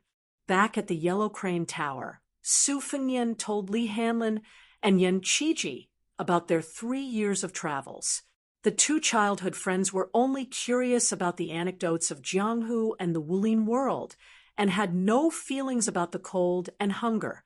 Therefore, Su Fengnian, whose hands and feet were still full of calluses, was very glad that he was able to return to Liangzhou alive. He had just sat up when Sweet Potato, the housekeeper who lived on the small couch next door, came in to help him put on his clothes and hat. Su Fengnian did not refuse. As Sweet Potato's slender hands moved, she softly reminded him that there was an extra secret letter on the table. Su Fengnian grunted. Within the aristocratic families, overstepping the rules was a big taboo. No matter how favored a maid or concubine was, they would not dare to be careless. Su Fengnian got out of bed and rinsed his mouth and face before gently opening the letter. This kind of thing was not common. Wudong Garden was not a place that anyone could enter. There was a small seal character written on the outside of the envelope, "In." Su Fengnian was not surprised by this. It was an open secret that his father had the 10 death warriors of the earthly branch by his side. Each of them was like a demon that could not see the light of day. They were skilled in the art of divination. They walked the unorthodox path and killed people without leaving a trace. Su Fengnian realized that this letter was similar to an itinerary introduction. The words were straightforward and recorded Old Huang's trip to the Eastern Sea in detail. When Su Fengnian saw that Old Huang had entered the Martial Emperor City's territory, which was under the jurisdiction of the Eastern Lin Dynasty's stone platform and the vast sea, because of Yin, Su Fengnian added some secret news that didn't belong to Old Huang. For example, a few of the world's famous swordsmen had already entered the Martial Emperor City. Other than the head of the Yu Wang sword pool, 2 of the Wu clan's sword tomb, who rarely entered the world, had left the mountain and entered the Eastern Sea. They were looking forward to the peak battle on the city wall. The next article even mentioned that the renowned first-rank expert, Chao Guanzi, had rented an entire sea-viewing pavilion in the Martial Emperor City. Even though Su Fengnian did not personally experience it, he could clearly feel the suffocating feeling of dark clouds pressing down on the city. The second-to-last chapter described how Old Huang rested for a moment at a wine shop not far from the main city tower. He ordered 2 taels of wine, half a caddy of meat, and a plate of peanuts. This Old Huang was still a good person who was neither warm nor angry. Only the last chapter of the Yin spy record was left. Su Fengnian was not in a hurry to continue reading, but he remembered many things that had happened in the past 3 years. The biggest was encountering bandits and robbers, but the smaller ones were innumerable. They were nothing more than refugees trying to solve the problem of food and clothing, swindling and stealing. They used all the tricks they could think of, but it was a pity that not only did they not gain anything, they also had to be chased and beaten. From the beginning, they would try to strike up a conversation with a pretty lady.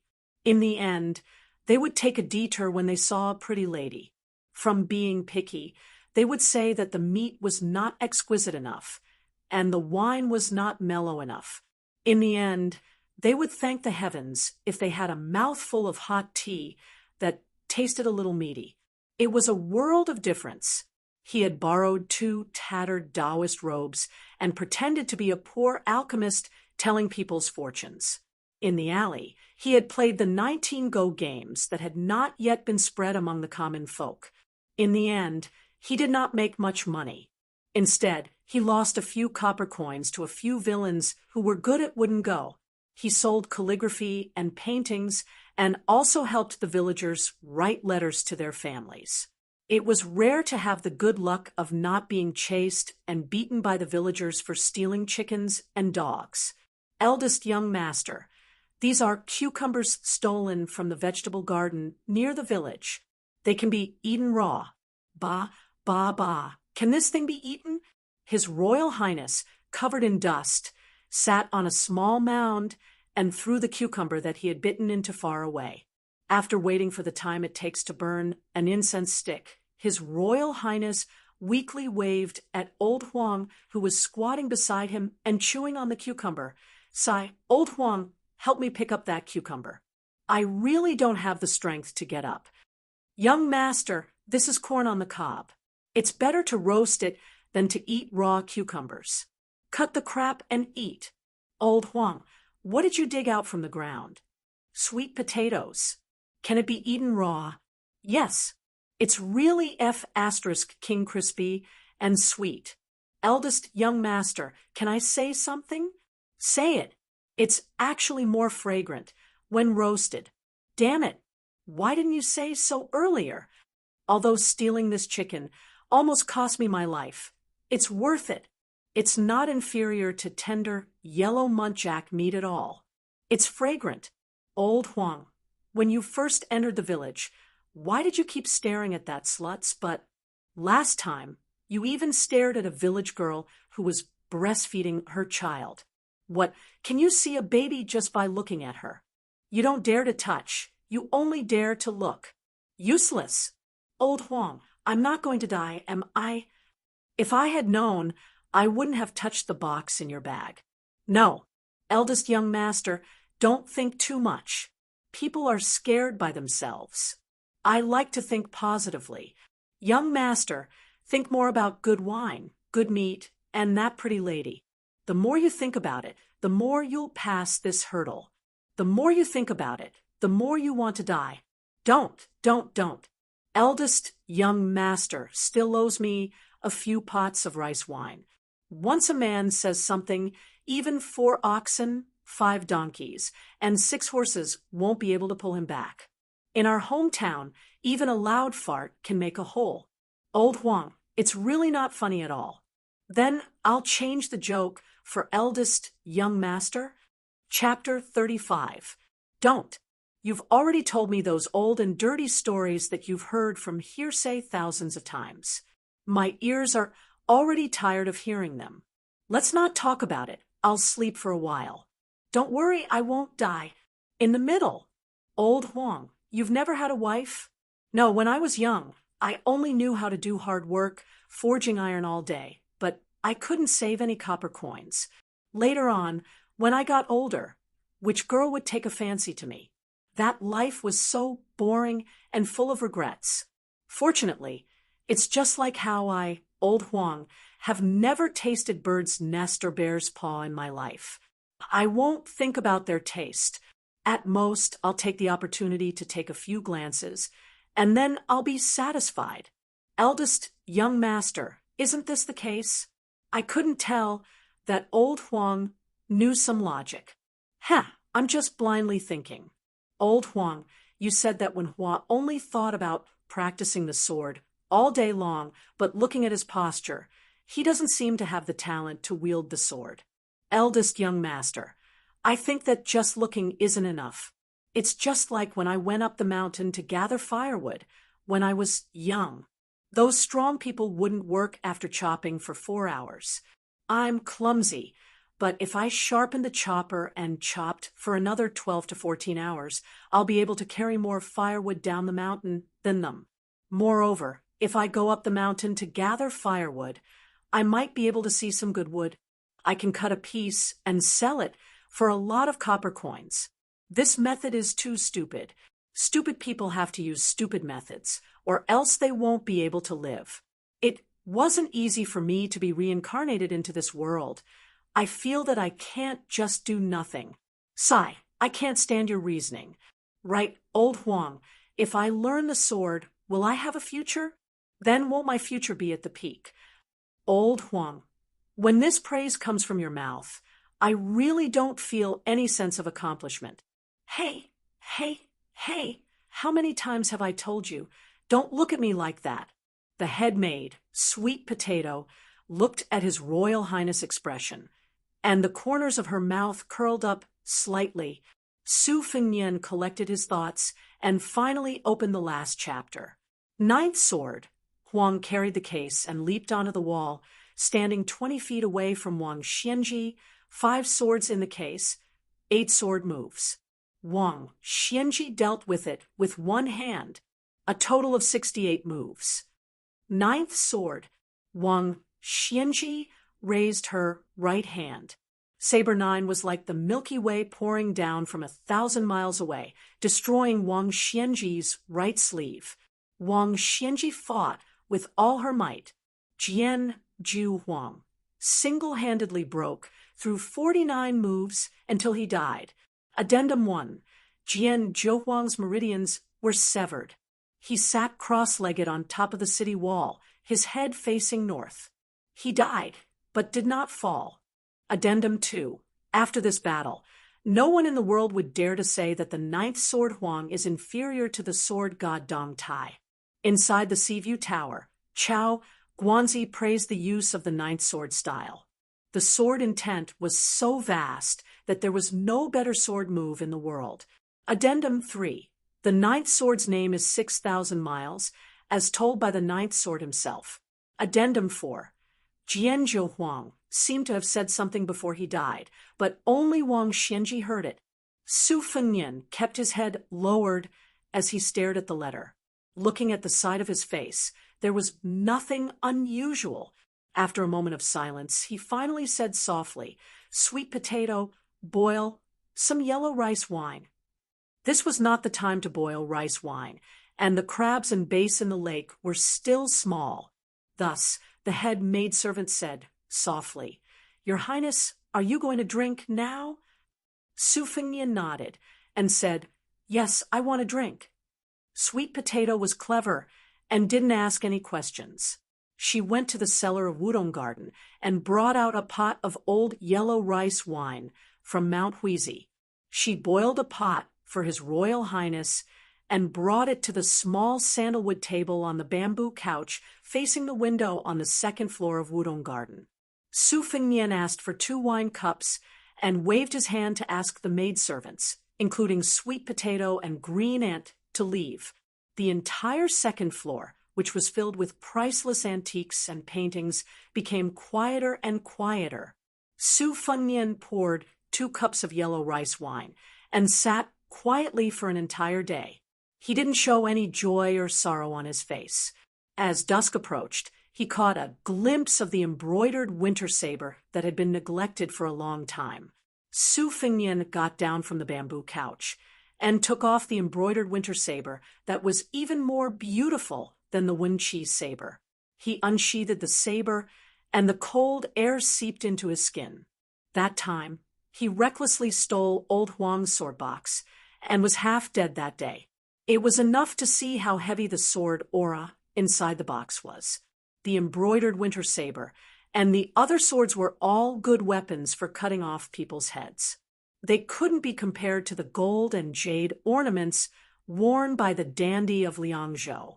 Perhaps even the housekeepers and servants who entered the residence later couldn't imagine that His Royal Highness, who only knew how to seek pleasure all day long, had touched a saber for the first time at the age of 6. Su Fengnian carried the saber downstairs and saw a group of maidservants gathered in the courtyard with worried expressions. Su Fengnian smiled and said, "Go do your own things. It's good to put on a show. Otherwise, if Chief Steward Shun sees this, he'll grumble about how Wudong Garden has no rules." Su Fengnian quickly walked into the bedroom and took out the cardinal box from under the bed. He found the stack of silk that used charcoal to draw the sword, aura. It was exactly the same as the cardinal box and had become a relic. Su Fengnian didn't want anyone to disturb him. He focused on reading it the entire night. After putting the simple sword manual back into the box, Su Fengnian raised his head and saw that his father, Su Xiao, had been sitting at the side for some time. Su Xiao asked, "Can you understand it?" Su Fengnian shook his head and said, "I don't understand. Old Huang's drawing skills are too bad, and my comprehension is even worse." Su Xiao smiled and said, "You want to learn the sword?" Su Fengnian nodded and said, "I want to learn." No one knew a son better than his father. Su Xiao asked, "After you learn the sword, you want to go to the martial emperor city and get the 6 swords back?" Su Fengnian said calmly, "There's no reason to leave it there and let people laugh at old Huang." Su Xiao said indifferently, "Then can you get it back before you're 50 years old?" Su Fengnian sighed and said, "Only the heavens know." Su Xiao didn't comfort him at all. He just stood up and left with a casual expression and said, "Think carefully before you tell father." Su Fengnian looked at his father's back and asked, "What did old Huang say in the end?" Su Xiao stopped and didn't turn around. He said, "Let's talk about it after you've learned it." Actually, what old Huang said wasn't important. He was gone. 6,000 miles of wind and clouds. The sword box was erected at the top of the city wall, but the dozen or so jugs of yellow wine were still there. Chapter 36. Su Fengnian really picked up the martial arts that he used to despise the most. But before he learned the sword, he learned the knife first. Of course, he learned from the white-haired old man. The old man was about to leave the Wang mansion to wander the Jianghu. He had long been itching for a fight with the top 10 masters who squatted in the latrine, but did not shit much. He wanted to fight with the last 9 masters before he went to fight with the old man Wang. The old man hated this old man the most. If he was the best in the world, then he was the best. Why was he pretending to be the second best? How hateful! The old man, who was gnawing on a lamb leg, heard that Su Fengnian wanted to learn the knife from him. He laughed wildly and spat out a mouthful of lamb shredded on the ground. The old man saw that His Royal Highness did not seem to be joking. He threw away the lamb leg and stroked the scarlet knife he had asked a master to hook into his shoulder blade with his oily hand. He asked, "Why should Grandpa teach you?" Su Fengnian replied, "I asked Su Xiao to invite Wei Beishan, who used the Zamadeo, to Beiliang to spar with you. From now on, we will meet once a year until I learn the knife." The old man praised him for his generosity. He looked up at Su Fengnian and asked with a strange smile, "Boy, tell Grandpa why you want to learn the knife. Are the 300,000 strong cavalry in Beiliang not enough for you to show off?" Su Fengnian pulled out Xiaodong and flicked it with his fingers. He grinned and said, "Those people's knives and spears belong to others. I also want to find one that is convenient for me." The old man curled his lips and did not comment. He only asked Su Fengnian to lift Xiaodong with one arm and stand for an hour. The knife could not be tilted. Otherwise, even if old man Wang was invited, he would not accept this cheap disciple. In the end, Su Fengnian held on for an hour and fainted on the spot. Xiaodong did not tilt at all. To be precise, it did not even tremble. The old man stared blankly at His Royal Highness. He walked over and pinched the boy's stiff right arm. He clicked his tongue and said, "I found a treasure." After that, old Kuei didn't teach Su Fengnian any profound moves. He only made him repeat 4 boring movements: straight stab, diagonal slash, vertical chop, and back sweep. Stab 3,000, lift 3,000, hack 4,000, sweep 4,000. The old man thought that Su Fengnian, who was used to eating and drinking, would at least ask a few questions. However, Su Fengnian did not. Every day, he would go to the secluded courtyard at dawn to practice his knife. Every night, he would stagger away. Xiaodong did not leave him for even a moment. This made the old man very depressed. At the same time, he was curious. Su Fengnian showed not only his willpower, but also his solid foundation in holding the knife. Could it be that His Royal Highness had been carefully trained by a military general? Did he learn the military's fierce knife for self-defense? During this period of time, he deliberately made things difficult for Su Fengnian to practice holding the knife. Half of it was to let the boy know that there was no shortcut in knife skills in the world. The other half was sincere. The first thing to practice the knife was to hold the knife. If one could not even hold the knife, then it was not using the knife, but being dragged by the knife. Even if one had a lot of peerless knife manuals, they could only play some seemingly fancy moves. Once they were faced with an enemy, only death would await them. The first day to practice the knife was the Great Summer. After the Great Summer came the beginning of autumn. From beginning to end, Su Fengnian practiced his saber with his upper body bare. His soft and smooth skin, which had been nourished with great difficulty, was tanned into a bronze color. He was even more robust. If he had some scars, he would be no different from a soldier. However, his knife skills were far from being mainstream. After the white dew and the cold dew, there was frost.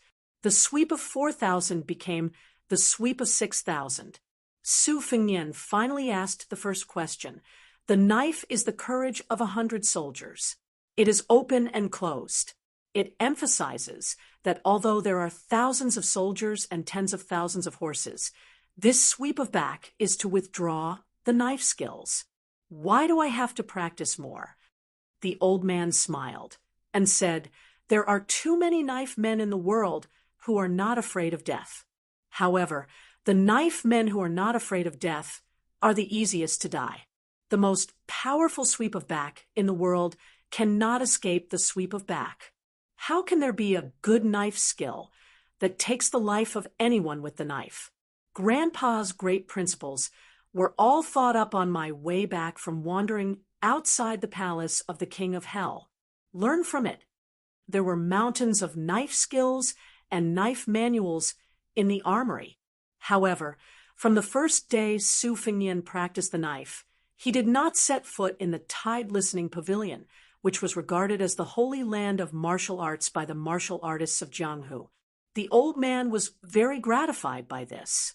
The path of knife skills was not like the way of heaven that the child martial granduncle of Wudong Mountain practiced. The most important thing was that dripping water could penetrate a rock.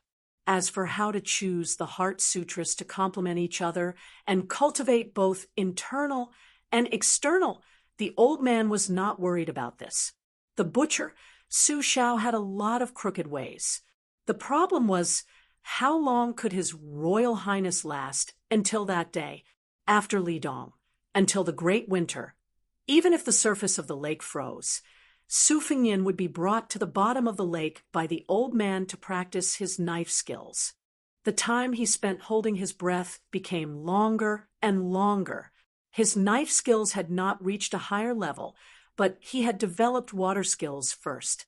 Recently, a few bands of roaming bandits had appeared outside the city, clamoring and causing trouble right under the eyes of the great pillar state. This was simply provoking the Almighty. However, there were rumors in the city that these bands of bandits were not trampled into meat paste by the Bailiang cavalry. Instead, they were slaughtered by a machete man wearing a ferocious mask. Chapter 37. The bystanders in the city would always say that it was a pity that His Royal Highness had not seen him in the past 6 months. Otherwise, he would have been greatly rewarded. As for those nobles in the city, they were all at a loss, not to mention who that sneaky swordsman was. Who was he? Where did those bandits come from? Although it was not true that de Zhuguo did not pick up any leftovers, he would not believe that the rumors were true that the northern barbarians were causing trouble in Bailiang. On the 28th day of the lunar calendar, Su Fengnian followed de Zhu Gua, to Mount Jihua, the Ksitigarbha Bodhisattva's dojo. This time, he would be the one to ring the bell. He took off his armor and climbed up the mountain. He spent the night in the 1,000 Buddha pavilion on the top of the mountain. Su Fengnian took the time to read the thick letter from the immortal of Longhu Mountain. Su Fengnian smiled. The letter said that Huang Man saw hawthorns all over the mountain and brought them back to his master's place. As a result, the courtyard was filled with hawthorns. Fortunately, the respected immortal on the mountain did not dare to reprimand him. He only kindly explained that the hawthorns could not be stored for long after they were picked. It was better to wait until they went down the mountain to pick them. As a result, Huang Man almost destroyed the house. Su Xiao was not asleep. He walked into the room and glanced at the winter embroidery saber on the table. He held another letter in his hand. It was from his second daughter, Su Weisheng. De Zhu Gua said bitterly, "Your second sister wrote a letter to scold me." Su Fengnian smiled and asked, "Just because I learned martial arts? And the saber?" Su Xiao sat down and sighed. "If you continue to practice, she might come back from the Shangyin Academy and scold me." Su Fengnian did not read the letter. He just gloated and said, "What did she say?" Su Xiao squinted and said, "She asked me to ask you, so what if you are the best at using the saber?" Su Fengnian thought about it and said, "Just write back and say that it can strengthen your body. You can't let your body be hollowed out by beauty." Su Xiao said awkwardly, "Isn't this reason a bit too childish?" Su Fengnian said confidently, "This is the only way to deal with second sister. Otherwise, do you think you can win against her when it comes to reasoning with her?" Su Xiao gave a thumbs up and flattered. He didn't learn this blade for nothing. On the morning of the 29th, mountain fog filled the air. Su Fengnian placed his hands on the hilt of his winter-embroidered saber and looked into the distance. After Lidong, the several groups of bandits were all wooden training dummies arranged by his father, Su Xiao. Su Xiao did not give any hint, but Su Fengnian naturally guessed that most of them were criminals sentenced to death in the Bailiang army who had committed a major offense.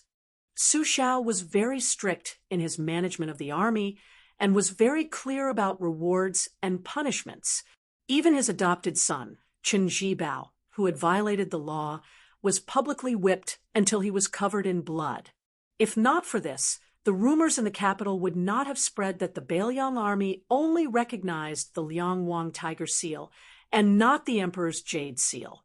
These military criminals who were temporarily acting as bandits did not inherit any orthodox martial arts, but their skills were all obtained by risking their lives on the battlefield. They were ferocious and had the unique fearlessness of the Bailiang cavalry. They were most suitable for Su Fengnian to practice his straightforward and fierce saber skills. The old man saw Su Fengnian kill 3 groups with his own eyes. After that, he did not pay any more attention. He only gave the address and had Su Fengnian go there alone with his saber. After the first group of bandits, Su Fengnian was hit 6 times, 5 light and 1 heavy. The one that hit his back was not fatal. He lay in a pool of blood, his saber still in his hand. In the end, he was carried back to the prince's mansion by the old man. After that, the other groups of Su Fengnian fought with injuries. The old man did not give him the slightest chance to be lazy or complain. If it were any other master raised by the prince's mansion, they would not dare to trample on his royal highness, whose nobility was comparable to that of the emperor's relatives. Practicing the saber with the fierce bandits was difficult and dangerous. It was not something that outsiders could understand. Su Fengnian closed his eyes and slowed his breathing. He wondered if it was time to start practicing internal martial arts. No matter how domineering the saber technique of the outer sect was, it was like a child's play in front of a true master of both internal and external martial arts. It would only be a joke. However, the cultivation of internal martial arts was more about advancing step by step. The big and small acupoints and meridians in the body had to be polished and connected like a marching army. It was like the Wudang sect, which claimed that half of the world's internal martial arts came from the Jade Pillar. Especially those Taoist priests who were talented and had masters to guide them, they had to practice every day they were on the mountain. They had to strive to reach the realm of the Great Way, where they could resonate with the heavenly design. Internal energy was not food that could be stuffed to the brim. Where could Su Fengnian find the precious internal energy that he had spent 10 or 20 years to polish?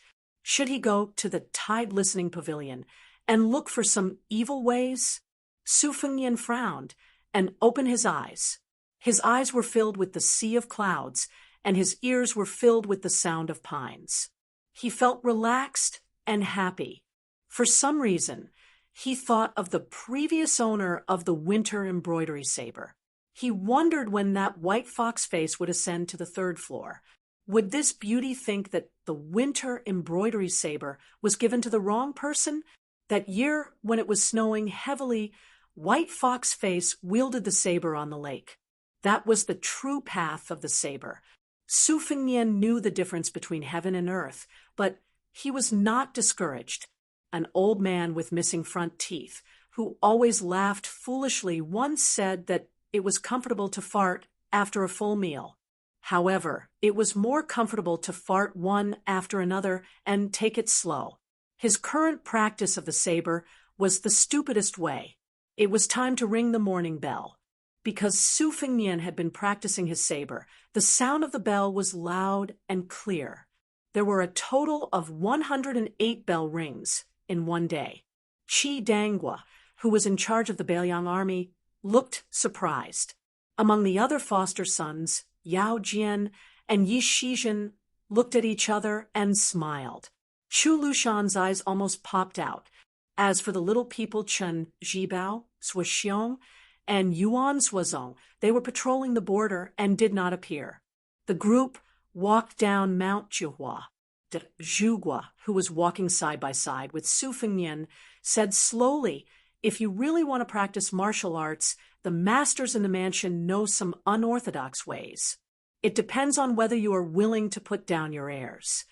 Su Fengnian laughed involuntarily. "What airs can I put down?" De Zhugua looked at Mount Wudang from afar and squinted. "That's good." Chapter 38. In the first month, there were many distinguished guests who came with gifts.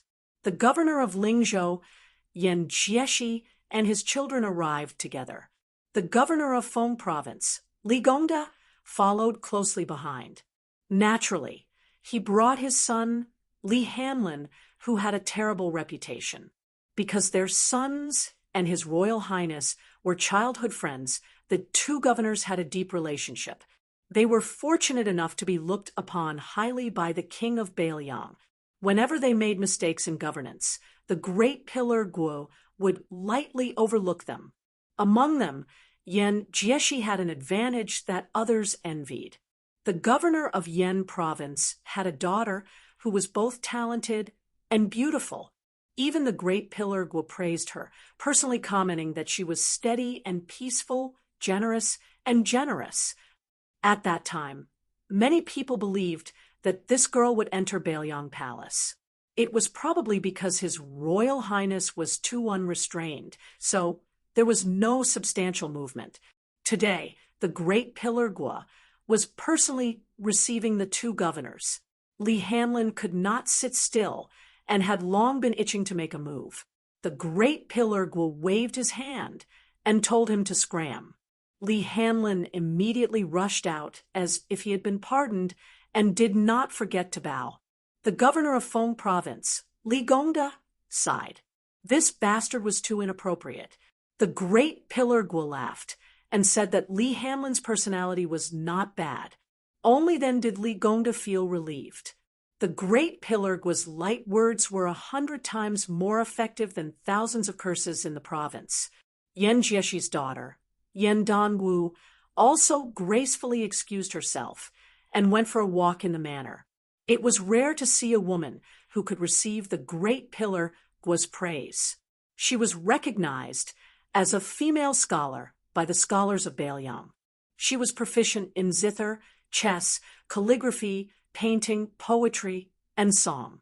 She was brilliant and beautiful, if not for the fact that she was beaten by the #1 woman of Baelyang, Su Weisheng. She would be even more famous. However, from the first time she saw Su Fengnian, she did not have a good impression of him. She saw His Royal Highness as an empty bag and did not hide it. Su Fengnian, on the other hand, said that Yan Dongwu was a female prostitute who fished for fame. Although she looked friendly on the surface, she was actually sophisticated. Although she looked gentle and harmless, she was actually a knife. Whoever married her would be bringing home a knife, which would bring misfortune to the family. In short, the two of them had been at loggerheads all these years. They didn't like each other and tried to avoid meeting each other if possible. Therefore, they didn't even greet each other when they met. Her younger brother, Yan Jieshi, originally hoped to be able to tie the knot with Brother Feng, but seeing that there was no hope, he gave up. In the twilight, Yan Dongwu walked on the secluded path and sneered in her heart. She hadn't heard of His Royal Highness mischief for half a year. She heard that he was forbidden to study the sage books. She didn't believe that the pillar state could restrict Su Fengnian's feet. Who knows what kind of disaster he had caused? Yan Dongwu heard a strange voice. "Oh, this lady is so brave. You dare to tour alone in Idiot Su's territory. Aren't you afraid of being robbed and humiliated by that idiot?" She didn't need to raise her head to know that it was her sworn enemy, the one who couldn't achieve anything great, the one who couldn't pass the imperial examinations. Yan Dongwu was too lazy to pay attention to it. She quickened her pace and wanted to leave early, out of sight, out of mind. Su Fengnian didn't give up and blocked in front of her. He teased, "Lady, do you want me to protect you? Don't fall into Idiot Su's evil hands. If you can't keep your chastity, who will marry you? I heard that there's a little prince in the capital who is in love with you. Could it be that you're preparing to become an imperial concubine?" Yan Dongwu glared at him. Her face was cold, but she was a little surprised in her heart. She hadn't seen this rascal for more than 3 years, and he seemed to have become much more tanned and robust. However, that hedonistic air of a person who couldn't change his nature was still as hateful as before. She was attentive. She saw that the most powerful young master in Liangzhou didn't wear a fancy sword anymore. He changed to a knife and didn't hang it on his waist. Instead, he held it in his hand, which was neither fish nor fowl. Yan Dongwu took a step back and distanced herself from Su Fengnian. She said sarcastically, "You can't learn the skills of that ferocious-looking machete man, so you can only learn the easiest way to wear a knife. His Royal Highness is so ambitious." Su Fengnian hummed a few times and turned to put Xiao Dong on his shoulder. He put his hands on her and looked even more like a ruffian. He smiled and said, "Female scholar, you've heard about that Ma Chapman's feat? Do you think I should reward him with a few thousand or 10,000 taels of silver? I heard that there will be a fight outside the city tonight. I'm thinking about how much silver I should bring. Female scholar, you're quite good at calculating. Why don't you give me some advice?" Yan Dongwu sneered and said, "Do you dare to see that bloody scene? How much silver to give is Your Highness's private matter. Dongwu kindly reminds Your Highness to bring an extra set of clothes." Su Fengnian clicked his tongue and said, "Female scholar, you've really calculated everything. You've even calculated that I'm about to pee in my pants. You're amazing. I used to say that you don't know anything when you don't ask. Now it seems that I've misunderstood you." Yan Dongwu didn't have the patience to argue with Su Fengnian. She said coldly, "Get out of my way." Su Fengnian put Xiao Dong's knife on his shoulder and said casually, "Female scholar, do you dare to come with me to see that machete man?" Yan Dongwu said firmly, "I don't dare." Su Fengnian joked, "Are you afraid of seeing me, or are you afraid of seeing the machete man and can't help but elope with him? I heard from Yen Qiji that you always like to peek at some paladin biographies. Aren't you curious what kind of hero is behind that ferocious face?" Yan Dongwu was exposed, but she didn't feel embarrassed. She kept silent. Su Fengnian said regretfully, "Forget it if you don't want to go. It's better for me to enjoy alone than others."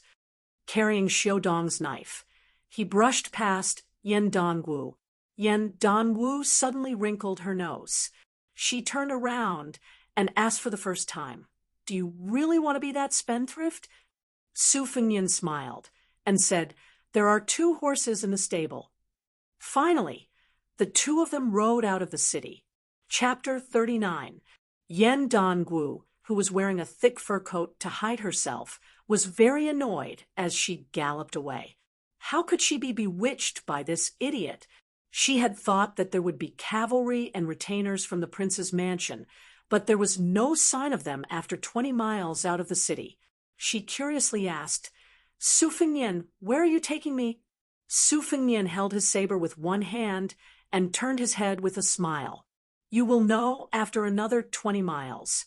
Are you still afraid that I'll take you to the wilderness to do something improper with you? Don't worry, a force melon is not sweet. I know this better than anyone." In the starlight of the night, Yan Dongwu saw a face that seemed unfamiliar to her. Another 20 miles. She saw a bonfire flickering on the opposite side of a small hill. Su Fengnian was the first to jump up the hill. Yan Dongwu's face turned pale when she reached the top of the hill. At the foot of the slope, more than a dozen burly men were sitting and drinking wine and eating meat. All of them looked sinister. When they saw Su Fengnian, they seemed to see a big, fat sheep. When they looked at Yan Dongwu, who was dressed luxuriously, their eyes were full of lust. They were scared to be thrown into this desolate place. Now that there was such a beautiful woman in front of them, they would be punished if they didn't eat her. Yan Dongwu looked at Su Fengnian's side face in a daze. Was this foppish man going to use this vicious method to take revenge on her? Su Fengnian stared at the bottom of the hill and smiled softly. "Miss Yan, don't be in a hurry to kill yourself by biting your tongue. Su Fengnian is not as dirty as you think. If I hand you over to a group of dead people, Yen Qiji will break off relations with me. No matter how you look at it, I will suffer a great loss." Su Fengnian exhaled deeply. In the cold season, this wisp of white mist was particularly clear in Yan Dongwu's eyes. Then she saw this idle man, His Royal Highness, take out a ferocious mask, cover his face, pull out his saber, and insert the sheath into the soil. A series of silent actions caused his temperament to change instantly. Yan Dongwu covered her mouth and did not dare to make a sound. It was a good time to kill. On a snowy day, the corpses would soon become like icicles under the eaves and would not be dirty. Especially the puddles of dirty blood, after being frozen, would look like a woman's embroidery. This made Su Fengnian, who could only kill people quickly, very pleased. After killing 4 or 5 batches of killing, he had some experiences that were not convenient to talk to others. But when he was in Jianghu, he had no friends. Otherwise, why would the masters be fighting on the top of a building or mountain? At the very least, there were a lot of people, but he was actually pleasing to the eye. Her faces, he was actually very pleased with her face. But her face and her face and her, her face and her. So for of her, he. With great difficulty, Su Fengnian finally had a rare spectator other than old Kuei. He felt that it was necessary to kill her more attentively, more decisively, and more ruthlessly. It would be best if he could scare her to death. The leader of the bandits gave them a look. They were not very willing to let two capable, but not trusted men be the vanguard. They had heard that the machete man on the hillside, who specialized in killing their peers, was not gentle. The bodies were rarely intact, but the leader said that as long as they killed the one wearing the mask, they could have a taste of the little woman first. This made the two bandits, who had been holding back for too long, not even care about their lives. Most importantly, after they were mysteriously thrown here, they learned that as long as they killed the person who wanted to kill them, they would not be sentenced to death. Not only would they receive a large reward, but they would also be able to return to the army. It was a life-or-death situation. They were hot-headed. They did not care too much. Xiao Dong collided with a fine machete in a bandit's hand. Su Fengnian leaned to the side and slid down the machete, cutting off several fingers of the charging soldier. Without waiting for the man to cry for his father and mother, Xiao Dong raised the machete and cut off a head. Xiao Dong did not stop. She rolled and cut down the second bandit at the waist. Su Fengnian charged straight into the enemy's formation. Xiao Dong moved like a snowball, in just the time it takes for an incense stick to burn. Very few of their corpses were complete. Su Fengnian finally let out a long breath. The so-called one spurt of energy was very reasonable. The biggest taboo when using a machete was to mess up one's qi. He began to understand. Su Fengnian took off the fanged green mask covering his face.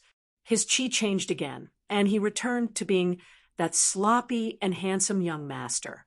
He flicked his wrist lightly and threw the blood on Xiao Dong's machete onto the snow.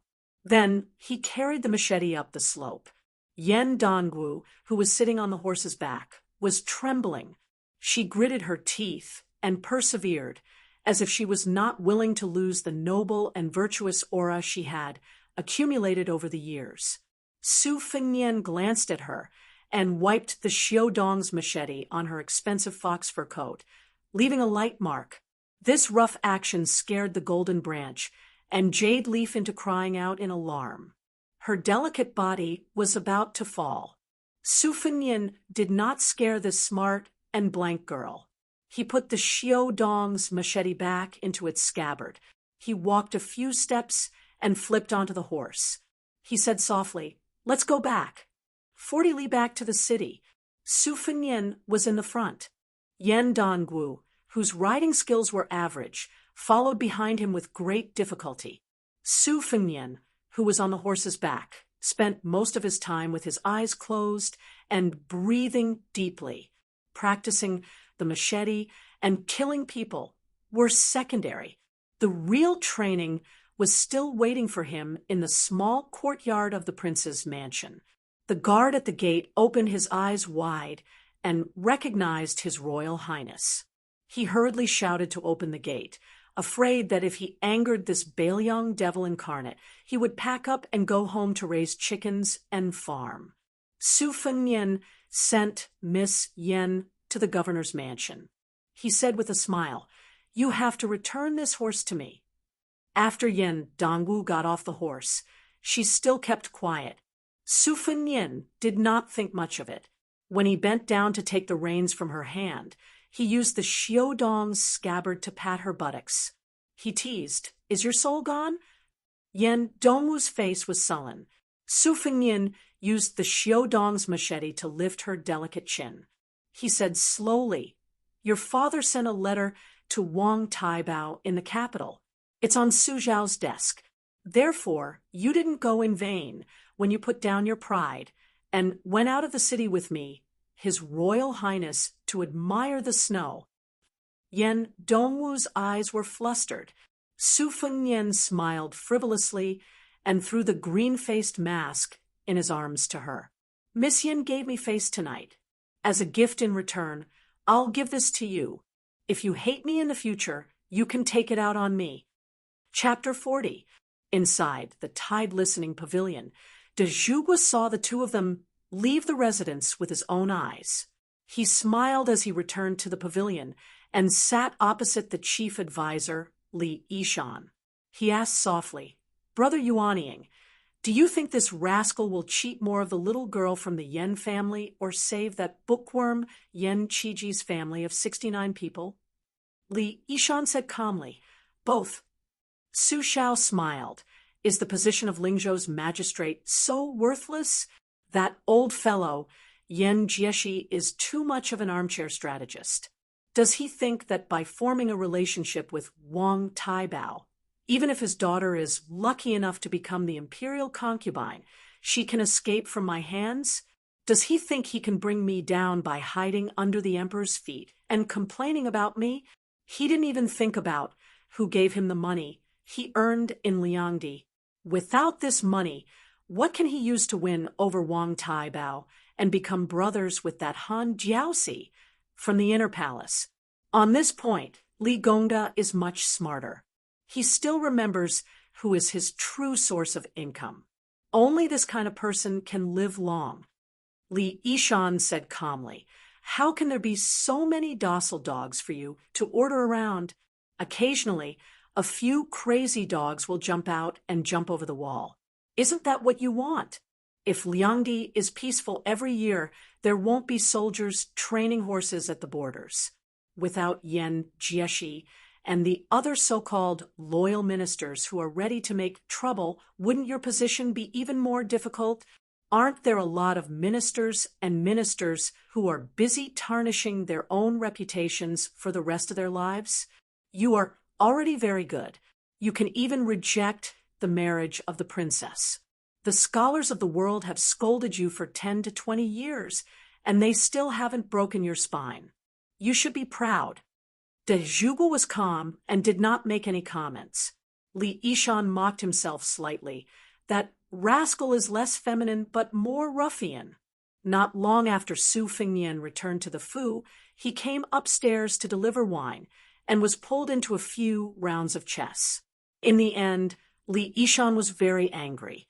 To Li Yishan, no matter how the game of Go changed, no matter how many paths there were, it was still a dead object.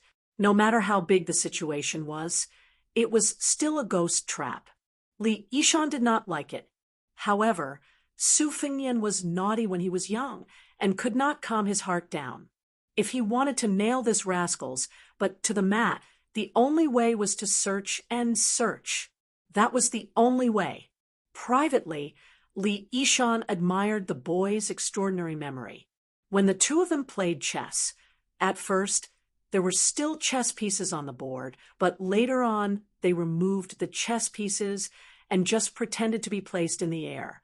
There were 19 vertical and 19 vertical positions. They agreed on the position of the chess pieces in advance and could not go back on their words. Who would have thought that after returning from this trip, Su Fengnian would learn an endless stream of unreasonable hand tendons from who knows where? The more he learned, the more violent his fists became. Li Yishan was in a difficult situation a few times. He almost smashed this reckless brat with his wine pot. Li Yishan, who was sitting cross-legged, was slightly helpless. He smiled faintly and said, "We have 10 rounds of listening to the tide, and it looks like it will be 4 wins and 4 losses. This rascal did, as I wished, and picked up martial arts. However, he beat me in chess." Su Xiao laughed and said, "There are still 2 rounds left. No rush, no rush." Li Yishan raised his brush, but stopped in the air. He asked, "The chancellor of Shangyin Academy wants to play chess with you." Su Xiao laughed and said, "Yes." Li Yishan sneered and said, "Back then, they used the 9 nations as chess pieces and half of the world as the chessboard. How bold! However, I didn't see them make any brilliant moves. They were arrogant, but incompetent, sitting and discussing the Tao. After being defeated by you, all the arrangements and chess momentum are gone." Su Xiao said, "Wei Xiong is still studying there." I have to give him some face. Otherwise, you also know my temperament. The spirit of a scholar and the spirit of righteousness are the two things that stink the most to me. Li Yishan smiled and didn't say anything. Su Xiao suddenly asked, "Do you think Black Tortoise is going to flourish or not?" Li Yishan asked back, "Wang Zhonglo has wasted his time cultivating the difficult Great Yellow Court Pass. Aren't you afraid that Wudong Mountain will fall out with you?" Su Xiao laughed it off. In the secluded courtyard of the prince's mansion, Su Fengnian and the old man sat cross-legged in the courtyard's corridor. They slowly recounted every detail of the battle in the snow. If the knife wasn't decisive enough, if the knife's speed was too fast and didn't have enough energy left, or if the response wasn't appropriate and wasted a bit of energy, the old man would beat him with the back of the knife. After the lesson, he would give a few concise comments. The old man was an expert in using the knife to the extreme. Even if he wasn't there, listening to Su Fengnian's words was no different from seeing it with his own eyes. Su Fengnian didn't want to give the superior incantation, and the old man didn't take the initiative to reveal his trump card. The two of them guessed each other's riddles, competing to see who had the better patience. The white-haired old man leaned against a red pillar and asked with a smile, "Kid, since you are going to retrieve the sword case, why don't you learn the sword? Wouldn't it be more straightforward? Besides, in Jianghu, don't all young people like to carry swords? One sword comes from the east, one sword goes to the west, and so on. It sounds more powerful than using the knife." That phrase is called Yang Chun or something. Grandpa forgot it for a moment. Su Fengnian sat upright with his xiudong across his knees. He chuckled and said, "Yang Chun bai shui. Even in this cold land, they call you idiot, Su. You're wronged." The old man slapped his thigh with one hand and the shoulder of his Royal Highness with the other. The latter almost fell forward. He swayed and stabilized himself with great difficulty. Su Fengnian said self-deprecatingly, "Grandpa, your eyesight is really ordinary. Compared to knife skills, it's worlds apart." The old man smiled and said, "When Grandpa and that Zamadeo Wei Beishan fight, I will really have to leave this place. Kid, have you thought about your future path?" Chapter 41. Su Fengnian put his hand on the scabbard of the winter-embroidered saber and smiled bitterly. "What else can I do? I'll go to the pavilion to find a quick manual of inner strength and leave it to fate.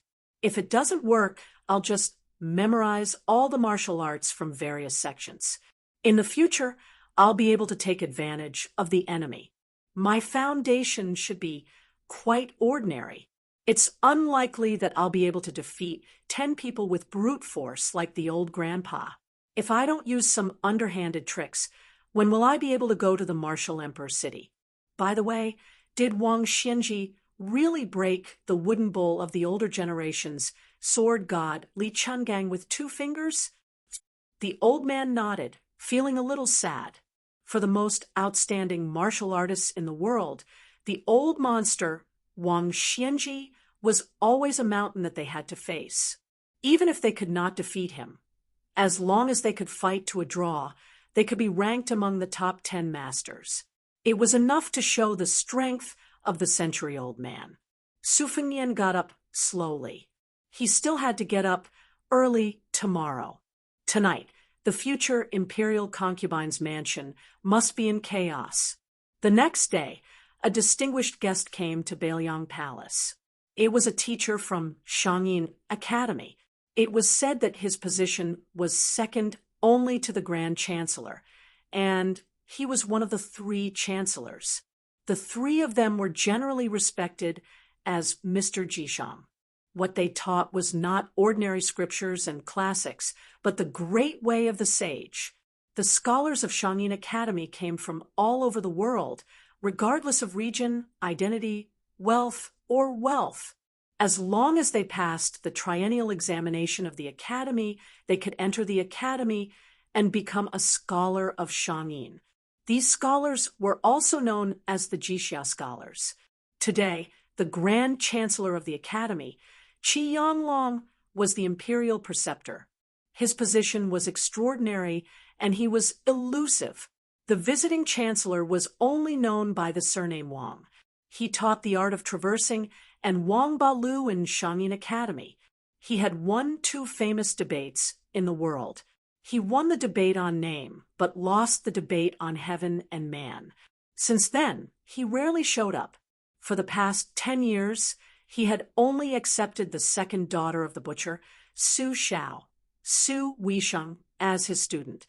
He even said that she would be his disciple in closed-door training, and that he could pass on his legacy to her, and that this lifetime was enough. From the few letters that Su Fengnian exchanged with his second sister, Su Weisheng, he vaguely learned that this Mr. Jishang was a chess fanatic who loved to watch chess and talk a lot. As for the depth of his knowledge, Su Fengnian did not doubt it. Since he could become second sister's master, he could not be too bad. There was a game of chess under the White Crane building. His adopted son, Yuan Zuozong, stood in the distance. Only Su Xiao, the great pillar state, and Mr. Jishang, who came from afar, were chatting happily. Su Fengnian climbed to the top of the mountain and only saw Mr. Wang's side profile. Mr. Wang was thin, wearing a plain green gown, a pair of hemp shoes, and a mutton-fat jade pendant around his waist. He was facing off against Su Xiao on the chessboard with a confident demeanor. His demeanor was elegant, and his imposing manner was otherworldly. His Royal Highness thought that the Chancellor of the Shangyin Academy was indeed very confident. No matter how powerful an ordinary expert was, they would not even dare to breathe loudly in front of Su Xiao. How could he be as calm and elegant as this person? An otherworldly expert was nothing more than this. Su Fengnian gathered his thoughts and approached respectfully. De Zhuguo and Mr. Jishang were focused on the game. The battle on the chessboard was intense, and neither of them raised their heads. Su Fengnian, who was still in awe, took a closer look and almost spat out a mouthful of blood. A great national master who was familiar with the 19 paths was perhaps immersed in the great ocean, profound, looking down from a high position. Perhaps delicate and skillful, deep and precise, each step filled with murderous intent. But the 2 in front of him, Su Xiao was a terrible chess player. Su Fengnian naturally knew this. When he first saw the 2 of them playing chess, he thought that Mr. Wang was using his elegance to deal with Su Xiao's vulgarity. He did not think that. Damn it, why did this game look like a mess? It was like 2 children rolling around in the mud fighting. It had nothing to do with the level of a national master. Looking at the situation, Mr. Jishang's chess skills were on par with Su Xiao's. No wonder they were so locked in battle. What Su Fengnian could not accept the most was that Mr. Wang thought that he had made a strong move. Every time he made a comment that he agreed with, something like, "Don't make useless moves, don't make mistakes. If you want to play the big game, be a big dragon and kill a big dragon." Or, when faced with difficulties, the small tip will take root and win over the support. But I don't want to point. This support is so wonderful that it can help one ascend to immortality. Su Fengnian's eyes widened. No matter how hard he tried, he could not see the beauty of the game. He could only see the continuous blurry moves. It was a terrible sight. Mr. Jishang stared at the 50-50 situation and said proudly, "The 3 schools of chess have a total of 18 national masters. Only Zhao Ding and Enchanting cannot defeat them. The rest can compete." Su Fengnian's face could not help but twitch. Su Xiao was expressionless. He was not willing to make a move. Mr. Jishang finally took the time to look up and said with an amiable expression, "His Royal Highness, do you think we should abandon the pillar of state's light piece?" Su Fengnian slowed his breathing and said with a smile, "It's hard to say. Mr. Jishang's layout is meticulous. I think the white piece will most likely lose. Unexpectedly, in a fit of anger, Su Xiao was forced to make a good move.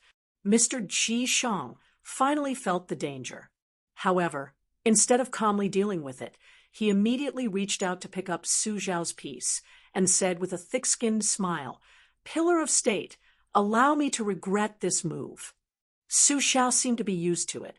He pursed his lips, indicating for the chancellor to do it himself. Su Fengnian was a little dumbfounded. In the end, Mr. Jishang managed to win the game after regretting his moves more than 10 times. After watching this, Su Fengnian no longer had any respect or longing for the Yin Academy. Mr. Wang patted his butt and stood up. He said with a refreshed expression, "I have played countless games of chess in my life. Until now, I have never lost." Su Fengnian smiled and said, "Mr. Jishang is the best national master." After the game, the national master bid farewell and went down the mountain. When he was not playing chess, his aura was indeed flawless. He had the air of an immortal. Su Fengnian was stunned. He muttered, "What do you mean by never losing?" Su Xiao laughed and scolded, "It's true that he has never lost. It's only because he only plays chess with those who are weaker than him. If he is not confident, he will tactfully watch from the sidelines." Su Fengnian said dejectedly, "Second sister is learning the art of classics from this Mr. Jishang?" Su Xiao stood up and looked at the foot of the mountain. He smiled and said, "To be able to stand in an undefeated position, isn't he a national master?" Chapter 42. Without waiting for Su Fengnian to ask, Su Xiao told him everything. Back then, the academy was magnificent and was known as the 100 Schools of Thought and 3,000 Sages. Actually, the ones who were truly powerful were the 9 schools of thought: Taoism, Confucianism, Dharma, Soldier, Yin, and Yang. Our dynasty focused on Dharma, while the other 8 countries had their own backing. It could be said that the real war was in the Shangyin Academy. For example, Shishu was old and unambitious, occupying a natural stronghold. At that time, the academy had already unified and believed that Shishu could continue to occupy a corner. However, they were crushed by my troops. For a time, the world was filled with resentment, and the nickname of the human butcher was confirmed. Together with Han Jiaoxi and the Jianghu hermit Huang Longsher, they were known as the 3 devils that everyone wanted to kill. My relationship with the academy has always been poor, only that Mr. Jishang, whose chess skills are terrible, spoke up for me and said a lot of things that offend the world.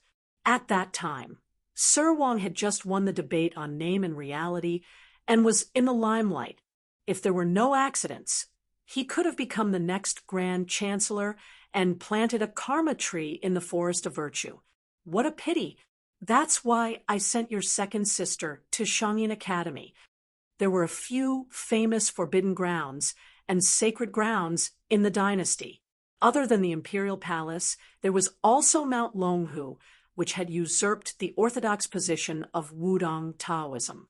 There was also the Northern Liang Mansion's Tidehark Armory, the 2 Zen temples' relic pagoda, the Wu family sword tomb, and lastly, the Shangyin Academy's Dao Forest, which all the scholars in the world yearned for. This Dao Forest symbolized 10 years of trees and 1,000 years of virtue. As for the 3 devils, the eunuch with the surname Han was called a cat. His reputation in the dynasty was only slightly worse than that of Su Xiao. However, the white-robed Huang Longsher was the most controversial. His hands were not stained with much blood, even less than some of the Jianghu heroes. But this person's mouth was really powerful. During the chaos of the 9 countries, more than half of it was started by him. He was the proudest disciple of Shangyin Academy and called himself Huang Sanjia. This was not him boasting. Huang Longsher was recognized as number 1 in the 19 Daos, number 1 in cursive script, and number 1 in Yin and Yang divination. He was renowned throughout the world. In the end, it was widely spread among scholars that the Shangyin Academy had almost erected a stone tablet that Huang Longshi could never set foot on in his lifetime. As for Su Fengnian's second sister, Su Weisheng, many scholars in the academy secretly said that she was the second Huang Longshi. One could see her elegant demeanor. Su Xiao said softly, "Mr. Wang came here today to ask for a favor, but I didn't agree."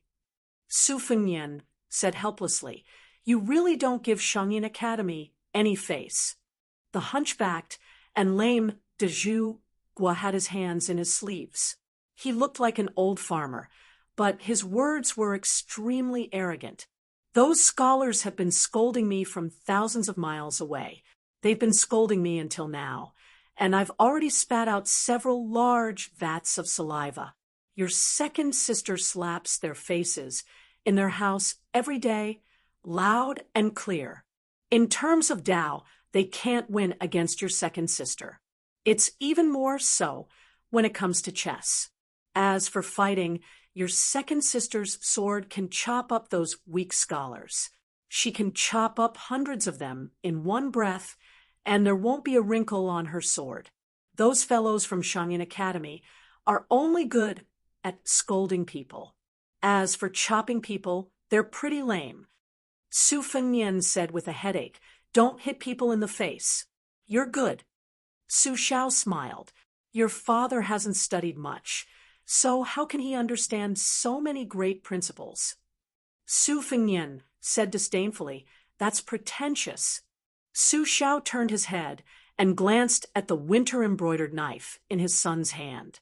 He smiled and said, "I'm really not pretentious. Using the knife to talk is the most effective."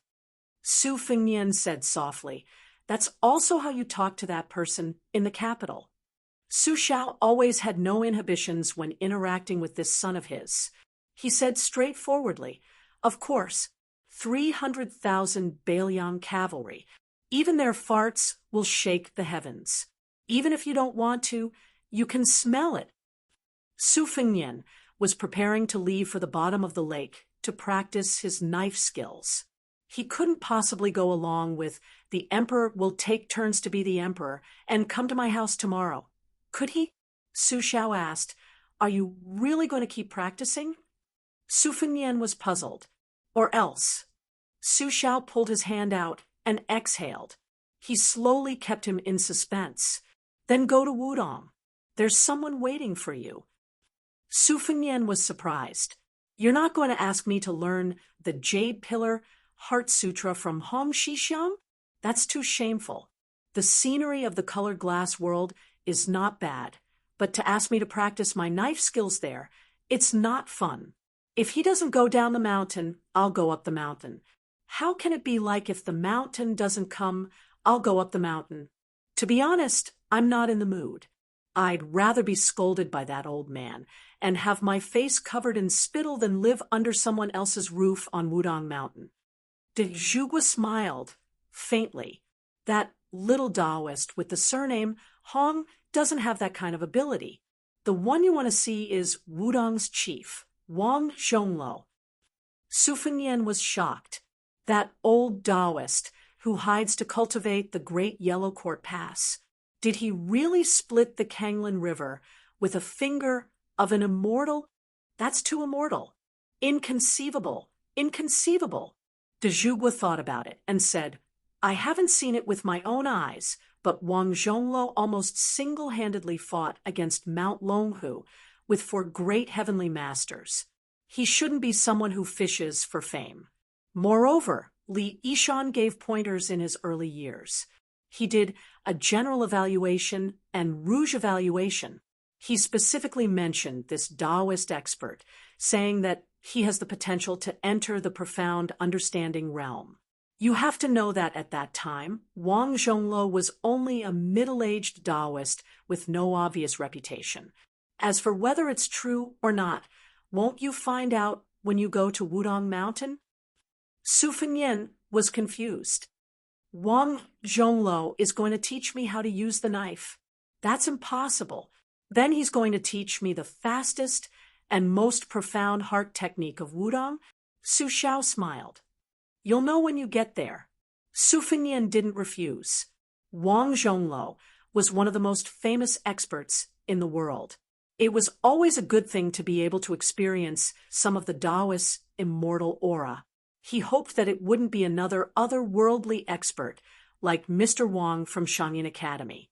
The most important thing was that Su Fengnian was hiding at the bottom of the lake to practice his knife.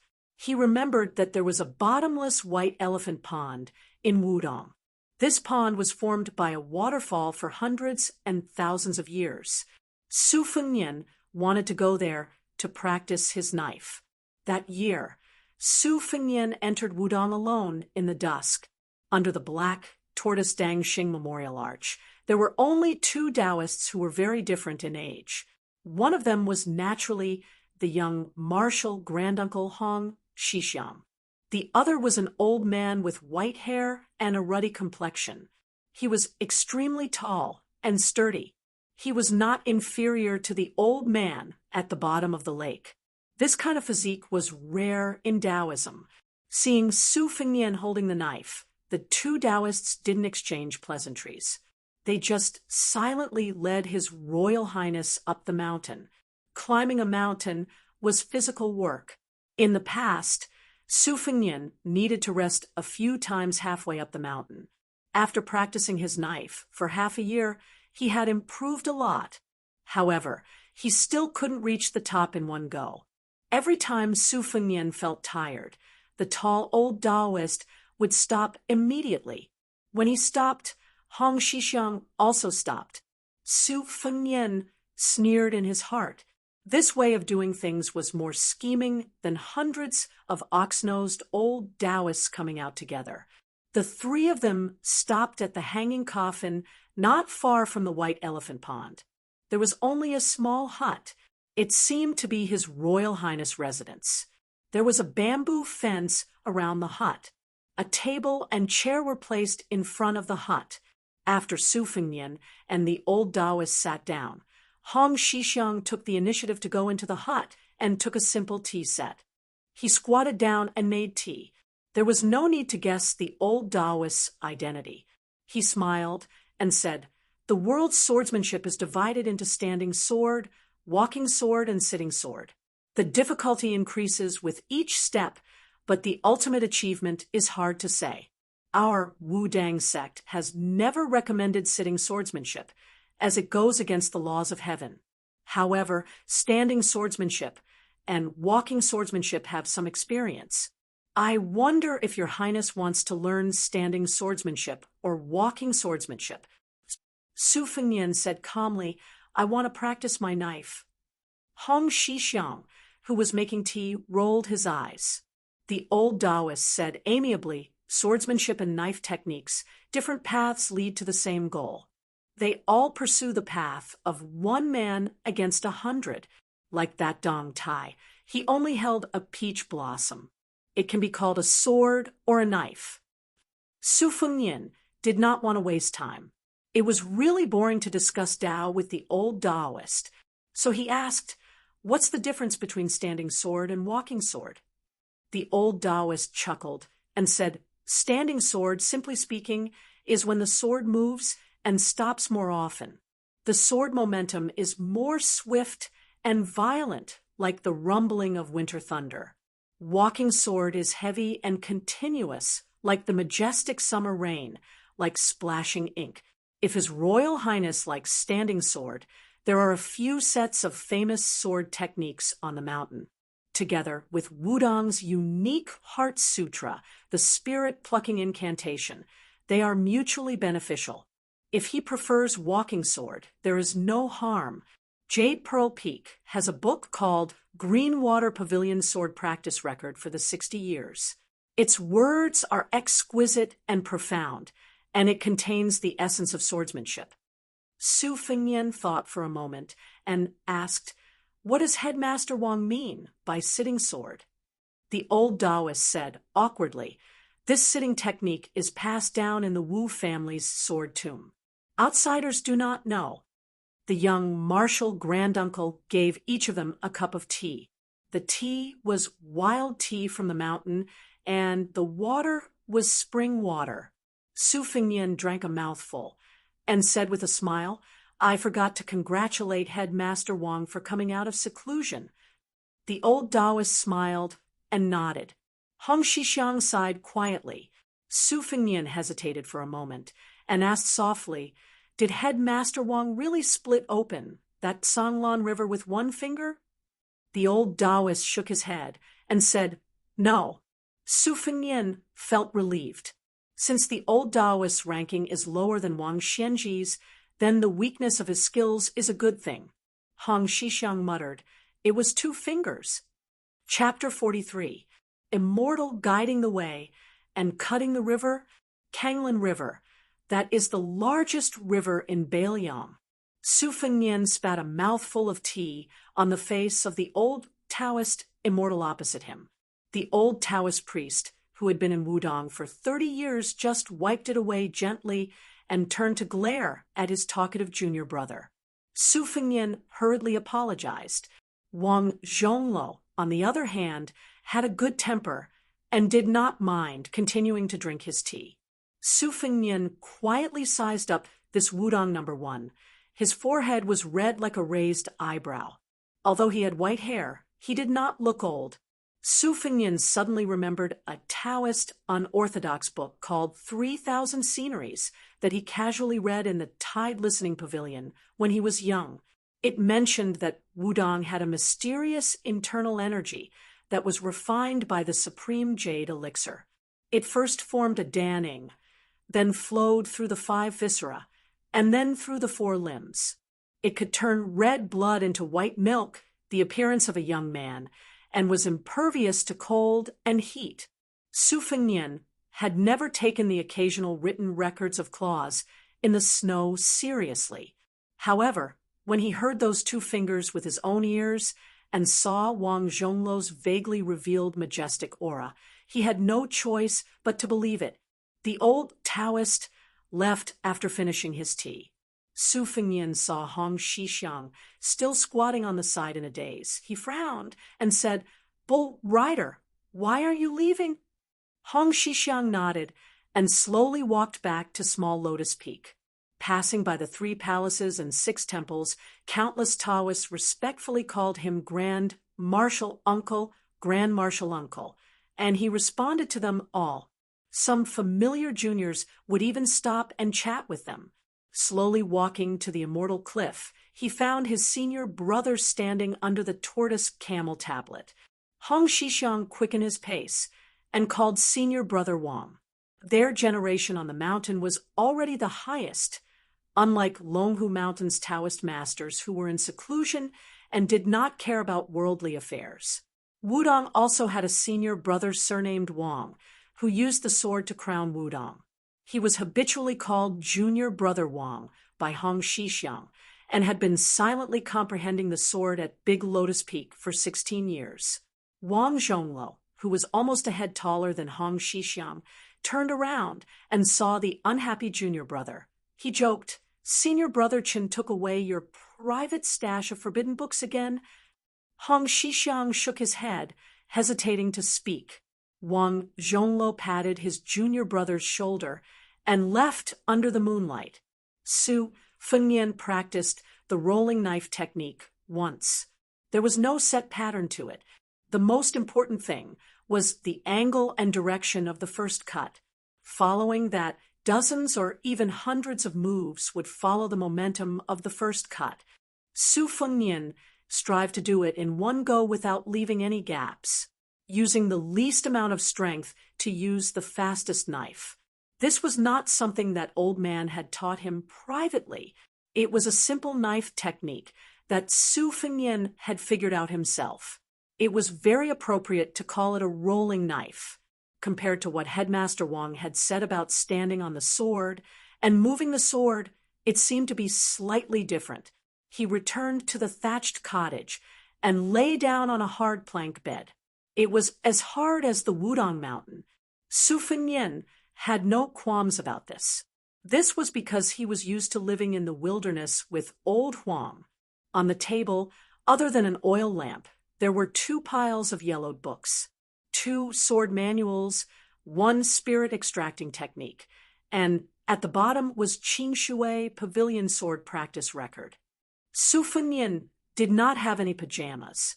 He simply stayed up all night to memorize these books. Wudong's mantra was widely circulated in Jianghu. Most of them were fakes, crowned with the name Jade Pillar Internal Strength. They were still very popular. However, there were indeed some genuine low-grade Jade Pillar mantras that the Jianghu people were familiar with. Wudong Mountain had never deliberately tried to stop them. This was because the Jade Pillar mantras were indeed brilliant. However, it was only one of the yin-yang fish. It still required the Wudong Taoists to train their bodies day in and day out to complement each other. Su Fengnian was not interested in the sword manuals. He also did not feel that the spirit extracting technique was beneficial. He only loved the sword practice record so much that he could not put it down. This 60-year sword practice record was the painstaking work of a Wudong ancestor. It was just that the words were obscure and not easy to learn. Su Fengnian looked at the dimly lit sky outside the window. He put down the sword practice record and walked towards the white elephant pond with his embroidered winter saber. The closer he got, the louder the sound of the waterfall hitting the rocks. A cold water vapor assaulted his face. There was a large rock in the middle of the pond. Su Fengnian walked along the edge of the white elephant pond.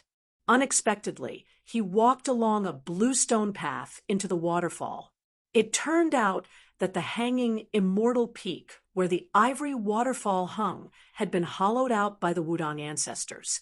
Legend has it that an immortal ascended from here and left an ancient sword in the pond. Su Fengnian stood still. He was only 2 arms away from the waterfall. His clothes gradually became wet. Su Fengnian used all his strength to make a horizontal chop with his saber. That old Taoist priest was able to cut off the river with 2 fingers. So what if he used all his strength to make a chop? Su Fengnian felt a piercing pain. The embroidered winter saber had just made contact with the falling waterfall when it flew out of his hand. It drew an awkward arc in the air and fell to the ground. Su Fengnian raised his hand to look. There was a large bloody crack. Su Fengnian grinned. He picked up the embroidered saber that was destined to be buried in his hand for a long time. He let out a long breath and made another chop. The result was the same. Su Fengnian sucked in a cold breath. He tore off a piece of cloth from his body and wrapped it around his hand. He sat on the ground and picked up the embroidered saber. He no longer hoped to make a horizontal chop with his saber. He only hoped that it would not fall out of his hand. He switched to his left hand and made another chop. It was even worse. He fell out of the pond along with his saber. The young martial granduncle came into the cave at some point. He said in surprise, "You're exactly the same as senior apprentice brother Chun when he was young." Su Fengnian tried to find joy in his misery. All experts are like that. Hong Shixiang said softly, "But I heard that senior apprentice brother Chen can make a several-inch wide gap with his sword when he reaches your age." Su Fengnian said in annoyance, "Help me pass a message to the royal palace. There's a white fox face in seclusion there. Tell him to pick 40 to 50 martial arts manuals first and have someone bring them up the mountain." Hong Shixiang asked curiously, "What's that for?" Su Fengnian lowered his head and used his mouth to tie the cloth around his left hand's wound. He ignored Hong Shixiang. The young martial granduncle obediently went out to run errands for His Royal Highness. There's a Purple Sun temple a mile away. He's going to ask the juniors for help. Of course, martial granduncle won't go down the mountain. A few days later, a slender woman carrying a heavy bag climbed up the mountain with difficulty. What's the heaviest thing in the world? Friendship? Loyalty? Bullshit. Books are the heaviest. Jiang and I sat on a step halfway up the mountain. Her waist was almost broken. A few Taoists who were staring at her swaying body as if she could roll down the mountain at any moment were finally relieved. This extremely beautiful young woman was escorted to the foot of the mountain by the Bailiang cavalry. Then she climbed up the steps alone. At first, the Wudang Taoists wanted to help, but they didn't get any response. She only had a cold expression on her face. The Taoists could only carefully follow behind her, afraid that she would suffer along with her bag. A woman from Bailiang Palace, they can't afford to offend her. Jiang and I raised her head and looked at the endless mountain peak. She muttered something. The Taoists couldn't hear her. It was all harsh words cursing Su Fengnian, but compared to her daily actions of making little grass men, it was already considered gentle. Now, if that bastard His Royal Highness dares to stand in front of her, she'll definitely pull out that talisman and die with him. Jiang and I rubbed her already red shoulders. She gritted her teeth and once again carried the heavy bag. In the lapis lazuli world, this was a pitiful scene. Hong Shixiang, who had nothing to do, was strolling around the mountain. He saw this scene and ran over to help. But before he could speak, Jiang and I said, "A good dog doesn't block the way." Her tone was weak, but her eyes were like the eyes of a bodhisattva. She didn't look like a lowly servant in a prince's residence. Hong Shixiang smiled and said, "I'll lead the way for you." Seeing the hut, Jiang and I was stunned. This was the sleeping quarters of His Highness, the Thousand-Blade Crown Prince. Won't he jump and curse and kick the few thousand Taoists of Wudang Mountain down the mountain? She sat on the ground, panting. She really felt like she was going to die. Hong Shixiang was just about to remind her, but Jiang and I glared at him. He could only swallow his words. The young martial granduncle thought that the woman brought out by His Royal Highness was different. Or was she really as straightforward as eldest apprentice brother said? Was it because the women at the foot of the mountain were all tigresses, although his good intentions were treated as ill intent? Hong Shixiang still took the opportunity to lift the bag and move into the hut. This time Jiang and I didn't reprimand him. She really didn't have the energy to do so. Right now, she wanted nothing more than to sit down and fall asleep. As for the pain in her shoulders and back, it was already numb. She just didn't want to touch it. Jiang Ni's back was hit a few times by a hard object. The action wasn't big, but for the current Jiang and I, it was no different from adding oil to a small fire. A thick layer of frost covered the little snow. Jiang and I, who was in extreme pain, turned around with a sobbing tone. She raised her head and saw that repulsive, hateful, and murderous face. She didn't know where she found the strength, but she opened her mouth and bit down, biting His Royal Highness's leg. Su Fengnian used the scabbard to slap Jiang Ni's face, sending this captive princess flying. The strength was just right, not too light nor too heavy, not enough to hurt anyone. Su Fengnian frowned and scolded, "Are you a dog?" Jiang and I, who was more embarrassed than she was in pain, couldn't move. She could only grab the dirt on the ground and throw it at Su Fengnian. Su Fengnian didn't get angry. He only used Xiaodong to slap the dirt back one by one. Jiang and I instantly turned into a little mud man. "Su Fengnian, you won't have a good death." Come, come, come. Little puppy Jiang and I, bite me to death." "You're not human." "Yet Jiang and I, you look so fresh right now, so cute. If you have the ability, throw the God talisman at me too. Then I'll consider you ruthless. I'll stab you to death one day. Just now, I'm determined not to fight back." "Why are you still sitting on the ground?" "Little puppy Jiang and I, you can't be so excessive that you want me to stick my neck to the God talisman and slit my own throat, right? This way of dying is too tyrannical. One sitting on the ground, one standing, one crying, one laughing." Who would have thought that these two young men and women of similar age were the eldest princesses of a captive kingdom, the eldest sons of the king of Baliam?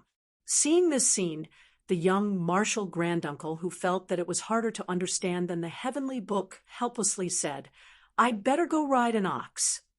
Chapter 44. Su Fengnian was too lazy to stare at Jiang and I. He left her on the ground and went into the room to open his bag.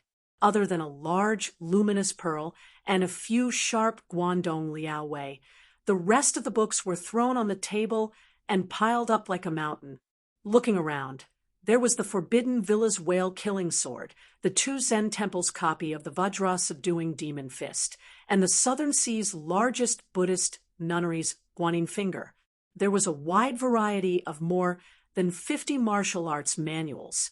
They all had one thing in common, which was that they were all top-notch moves of various sects and schools. Perhaps there was still a gap between them and the highest level, but for Su Fengnian to master even one of them was a magnificent feat. He didn't move all of them from the Tide Listening Pavilion because he wanted to learn all of them, but because he wanted to pick out one or two suitable ones from each manual. It would be best if he could apply them to his blade technique.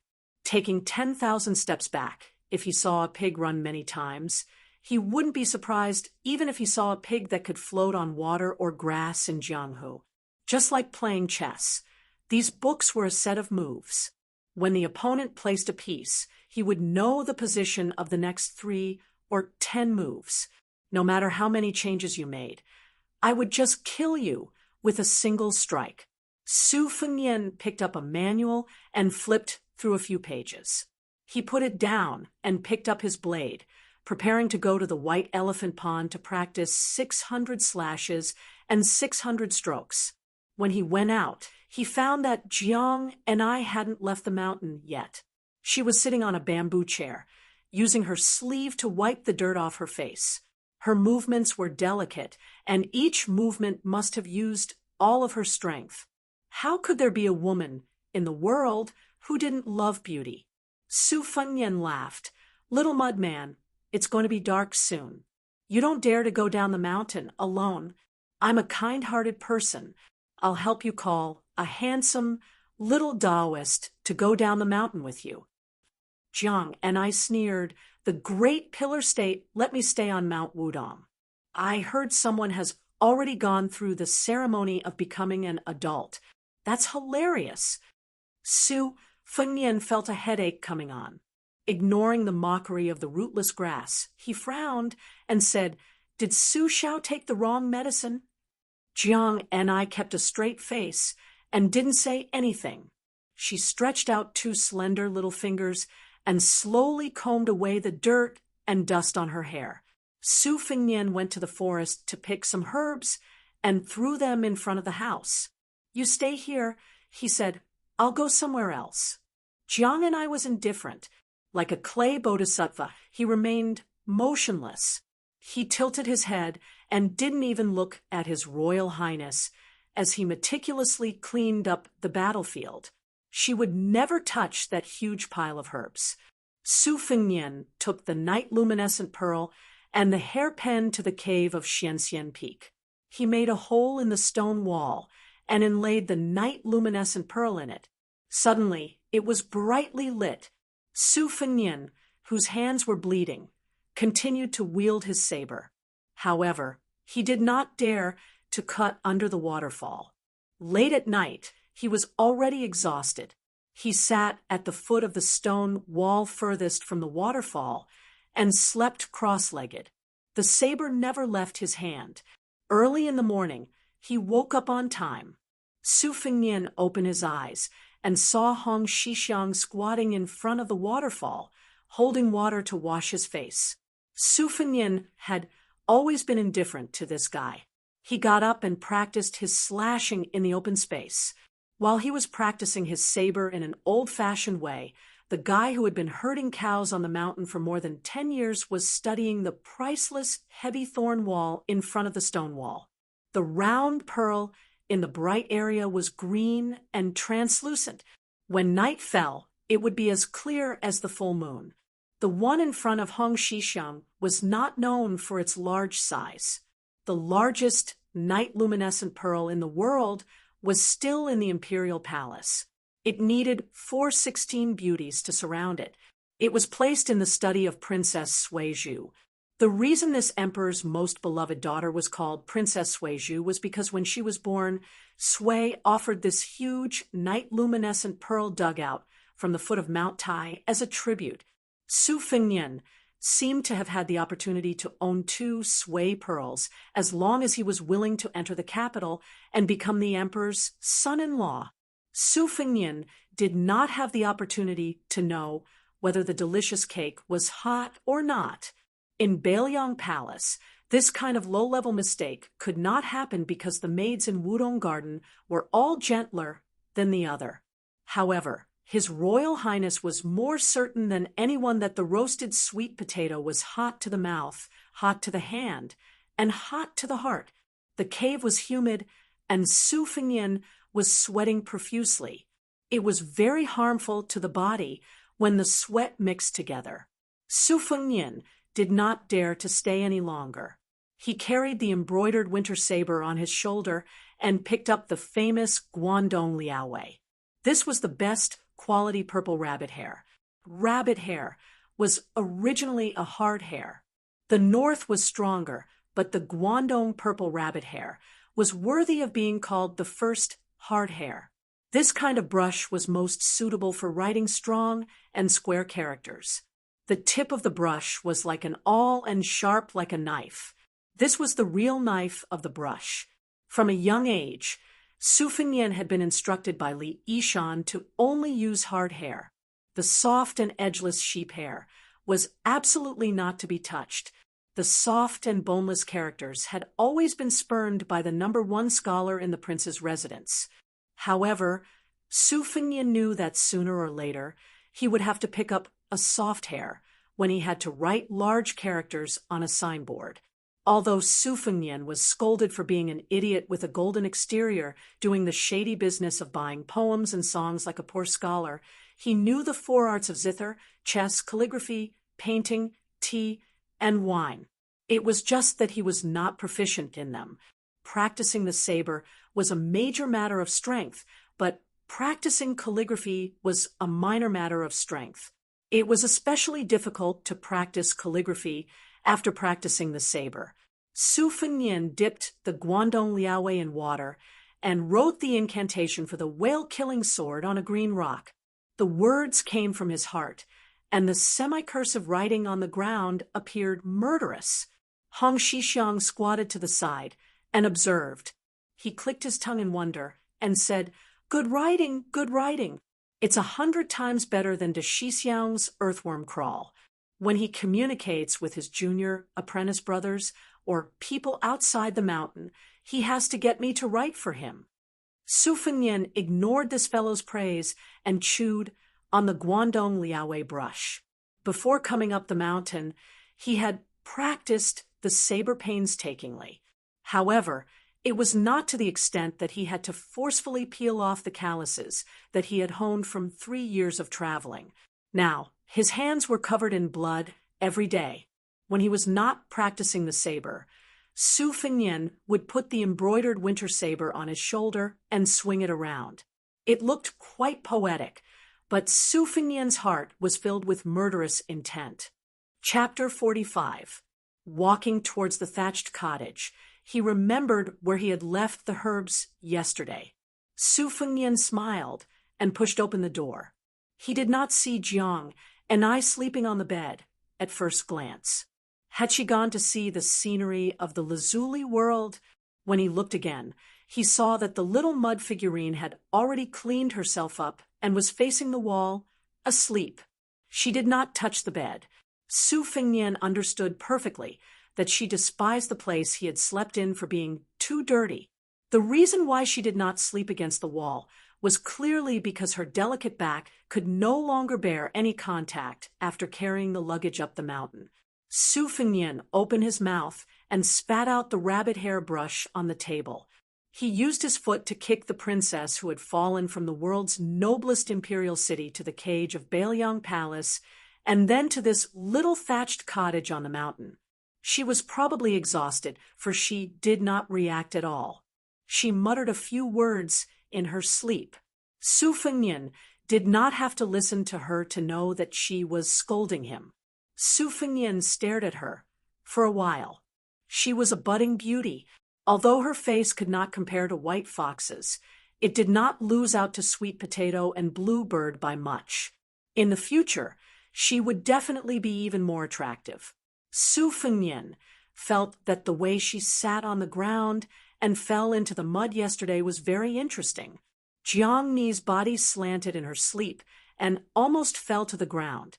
Su Fengnian's shoulder shook, and Xiaodong fell down. He used the scabbard to gently support her body and slowly straightened it. Only then did he stop disturbing her. When he went out, he saw that the bull-riding fellow had tactfully begun to cook porridge. There were a few small jars of pickled vegetables in the house. During this period of time, unless Grand Marshal Uncle was too busy with the small seal bamboo slips or the precious and unique annotation classic, he would usually cook for His Royal Highness. He worked hard without complaint and enjoyed it.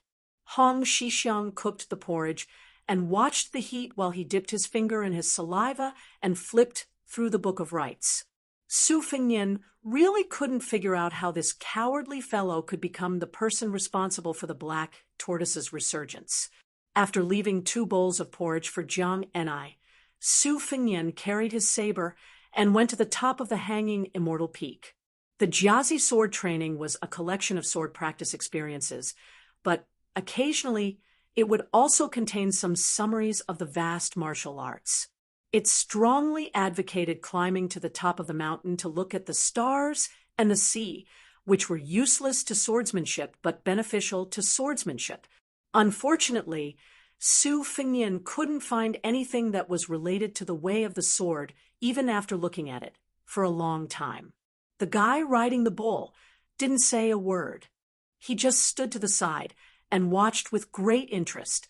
Su Fengnian, who felt unbalanced in his heart, asked, "You've been watching it for more than 20 years. Aren't you tired of it?" The young martial granduncle laughed, foolishly. The scenery was different every day. How could he be tired of it? Su Fengnian asked curiously, "Do you know any martial arts?" Hong Shixiang said with a face full of sincerity, "I don't think so." Su Fengnian kicked him. The martial granduncle, who was squatting on the ground, swayed left and right, but he didn't fall. He returned to his original position without any difference. Su Fengnian exclaimed in surprise and asked, "This is—" The martial granduncle, who had been on the mountain for more than 20 years indeed, hadn't read a single secret manual or touched a single martial art. He scratched the shoulder that was kicked by Su Fengnian and said with an innocent face, "There's a big bell in the Xuanwu Palace. When someone rings the bell, I see how it stops." Su Fengnian wanted to get to the bottom of it. "You figured it out just by looking at it?" The guy riding the bull shook his head and said, "There's no trick." Su Fengnian felt a little defeated and said, "If you use a saber to chop the waterfall, can you chop it?" The martial granduncle who was asked shook his head and said, "Of course not." Su Fengnian finally felt a little better, but the guy squatting on the ground immediately added, "I can't chop it, but it probably won't be enough to make the saber and sword fall out of my hand." Su Fengnian was full of suspicion and ordered, "Then go find a sword and try. If you can't do it, then just wait to be fed to the fish." Hong Shixiang had a troubled expression. "Why don't His Royal Highness lend me the saber on his shoulder?" Su Fengnian lifted his leg and was about to kick, but the martial granduncle who was riding the bull had already run far away. Su Fengnian went down the mountain peak and waited for about 2 hours before a sweaty Hong Shixiang arrived. He really did carry a peach with 7-star sword in his hand. The way he held the sword was neither fish nor fowl. Su Fengnian signaled with his eyes for him to stab with the sword. As if he was facing a great enemy, Hong Shixiang took a few deep breaths. Only then did he walk in front of the waterfall, as if he was going to the execution ground. He raised his arm and swung the sword, lightly stabbing. A mysterious half-arc that slanted downwards, like the horns of an antelope. It cut through the astonishing falling waterfall. Retrieving the peachwood sword, Hong Shixiang turned around and looked at Su Fengnian. There was no smug expression on his face, as if it was a matter of course. Su Fengnian was stunned for a moment, then said with a smile, "I understand. This is your Tao of heaven." Hong Shixiang, who only treated it as a small matter of eating, drinking, defecating, and sleeping, let out He jogged towards His Royal Highness, suspiciously in a flattering manner. "Tell me, how is it Tao?" Senior apprentice brother Chen said that I am in the mountain, and do not know the mountain. I will never be able to comprehend the Tao in this lifetime. Su Fengnian said treacherously, "As long as you go down the mountain and stand a little further away, won't you be able to see the mountain clearly?" Hong Shixiang sighed and made a deduction with his fingers, saying helplessly, "I knew it. Today is not the day to go down the mountain." Su Fengnian wanted nothing more than to kick this coward, who was hiding in his turtle shell and not poking his head out. Ginger Mud, whose greatest ability was to go down a dead end, decided to go all out with Su Fengnian and live in the thatched hut. From the winter to the warm spring, the flowers bloomed. His Highness, the Crown Prince, was as tired as a stray dog every day. She had a lot of free time. She did not have to do any of the chores a servant should do. She just strolled around Mount Wudong every day. She walked around the 81 peaks, half of the peaks, palaces, monasteries, and heavenly paradises with her little feet wearing hemp shoes. She even had the leisure to ask for some seeds from the nearest Ziyang monastery. She planted some vegetables and fruits outside the green bamboo fence. Because of her, she created a small vegetable garden that formed a world of its own. If Su Fengnian took a second look, he would be warned by her like a little white wildcat whose tail was stepped on. Other than practicing his blade and calligraphy, Su Fengnian also continuously moved books from the tide-listening pavilion to the mountain. Book after book, bag after bag. It was like moving a mountain. Chapter 46. Don't forget to bookmark it. There are 2 more chapters today. Jiang and I seemed to be obsessed with watching the fruits and vegetables grow little by little. Whenever she had the time, she would squat in the garden and stare at them. The pitiful talisman dagger had to be used as both a hoe and a hatchet. One day, Su Fengnian went to the garden to fertilize it out of goodwill. In the end, he was discovered by Jiang and I, who couldn't sleep. In a frenzy, she carried the talisman and chased him half the mountain. For the next few days, Su Fengnian didn't dare to return to the thatched cottage. For every meal, he caught some wild animals and barbecued them. At first, Hong Shixiang didn't dare to eat fish and meat. Later, he couldn't stand the gluttonous bug in his stomach. Once he started, he couldn't stop himself. As soon as he saw His Royal Highness, he would throw flirtatious glances at him and ask him what he caught today. This was greatly inconsistent with the rules and regulations of the mountain. Su Fengnian admired himself for being able to endure this bull rider's incessant chatter, just like the gadfly on the bulls. But after moving hundreds of books up the mountain, Su Fengnian obviously didn't want to be a 2-legged bookcase. When he read something that he didn't understand, he would grab Hong Shixiang and explain it. The most interesting part was that many seemingly unsolvable and brilliant moves often had a solution in another secret manual. This kind of contradiction that required patience to find was most beneficial to Su Fengnian. Now, His Royal Highness' saber skills were hard to say, but his horizons had increased by several levels.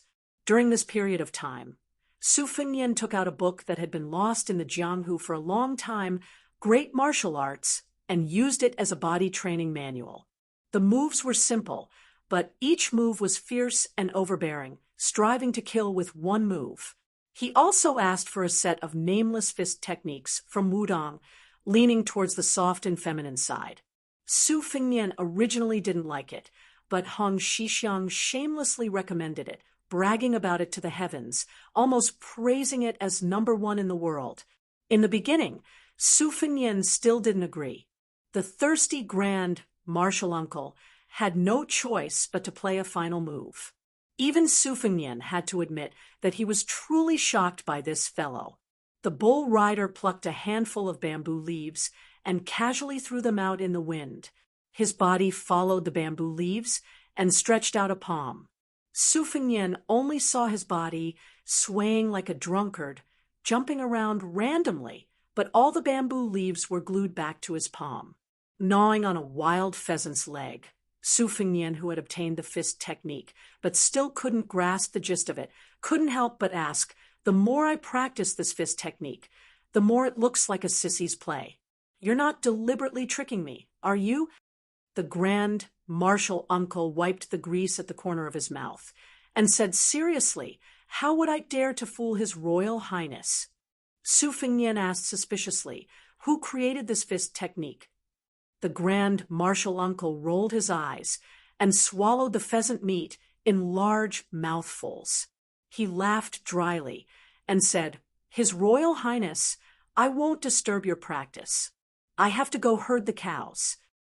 Su Fengnian pressed the scabbard on Hong Xixiang's shoulder and sneered, "If you don't tell me, I'll beat you until you spit out everything you've eaten." The grand martial uncle said mysteriously, "I accidentally found it on the top floor of the Xianyue Palace. It's been a long time and can't be verified. It must be the painstaking efforts of some senior Jinren." Su Fengnian put away his saber and concentrated his qi in his dantian. He drew 6 circles in the air in accordance with the fist technique, one circle after another. It looked like it, but he always felt that it was several mountains away from the bull rider's wrist technique. Not to mention the spirit, even the shape was barely satisfactory. The grand martial uncle, who was busy leading the green cow, looked at Su Fengnian's posture and nodded slightly. He smiled brightly and said, "This fist technique goes from the 8 trigrams to the 4 symbols, the 3 powers to the yin and yang, all the way back. It's just that it's still very far from the infinity of Tai Chi. His Royal Highness technique is already quite agile and flexible, opening and closing in an orderly manner. It's not easy and is much faster than I was before. It's just that there are still some small flaws that need to be corrected. If the Great Mount Attack is a method of crushing 1,000 pounds with 10,000 pounds, then this fist technique is a trick of 1 or 2,000 pounds. His Royal Highness needs to remember one thing when practicing. The fist technique is to hit the crouching cow. Seek small and not big, seek quietness and not movement. Only then can you obtain the beauty of all things in life. When you reach the peak, you can't add a feather, you can't drop a fly, you can't tell autumn with a single leaf, you can't tell spring with a single sprout." Su Fengnian pondered and sneered. "Only punching a crouching cow is of some use. The rest is all nonsense." Hong Xixiang chuckled and didn't refute. Su Fengnian squinted his eyes and smiled. "Bull rider, you like to eat meat so much. There are a lot of yellow cranes on this mountain. Why don't you trick one to come down?" Hong Xixiang laughed dryly. I can't. Wudong's red-crowned cranes are psychic, and they're all my childhood playmates. Killing them is more painful than killing me." Su Fengnian joked, "Can you ride on a crane's back and play? When Taoist immortals ascend to immortality, isn't there a type of crane ascension?" Hong Xixiang shook his head. "I've never thought about that. I've been afraid of heights since I was young." Su Fengnian said with disdain, "Afraid of going down the mountain, afraid of heights, afraid of women. What else are you not afraid of?" Hong Xixiang sighed, heavily, frowning and frowning. This bull rider suddenly pricked up his ears, carefully saying, "His Royal Highness, I'll go get the cow first. You better go back to the thatched hut and take a look." Su Fengnian gripped his winter-embroidered saber tightly and rushed back. On the mountain, who would have the guts to find trouble with him? If there was, then it would definitely not be an ordinary character. Seeing the thatched hut, Su Fengnian's figure came to a sudden stop, passing through the bamboo forest and slowly moving forward. Outside the hut, there were 3 unfamiliar, uninvited guests, not wearing Wudong's linen or silk Taoist robes. In the middle, there was a delicate young master, wearing luxurious clothes. Su Fengnian was very familiar with Zhong Ming's behavior. He could see the depth of his family's wealth at a glance. The shoe embroidery on this kid's body was extremely skillful, rare, and priceless, but this was secondary. In his hands, he was playing with 2 luminous pearls of excellent quality, known as the Dragon Pearl and the Phoenix Eye. Each was a first-class top-grade toy, but it was even more difficult to put together a pair. The tribute was nothing more than this. Next to the arrogant young master stood 2 middle-aged men. One of them had a big waist, a sturdy body, a standard tiger's beard, a leopard's head, and round eyes. According to Su Fengnian's evaluation, this guy looked like he could suppress ghosts and exorcise evil spirits. This big man had a pair of simple sabers hanging from his waist, one long and one short. He stood a little further away. The other gloomy man with a white face and no beard was closer to the young master, slightly bent, and stood with his hands behind his back. He wore a plain white robe, always giving people the impression of a cold-tailed, many-banded krite. Standing in the vegetable garden, Jiang and I stared at the 3 people with red eyes. Her lips were already bleeding from her bite. There was a 5-fingered palm mark on her delicate cheek, red and swollen. The vegetable garden that she carefully cultivated had been destroyed. The wooden frame fell.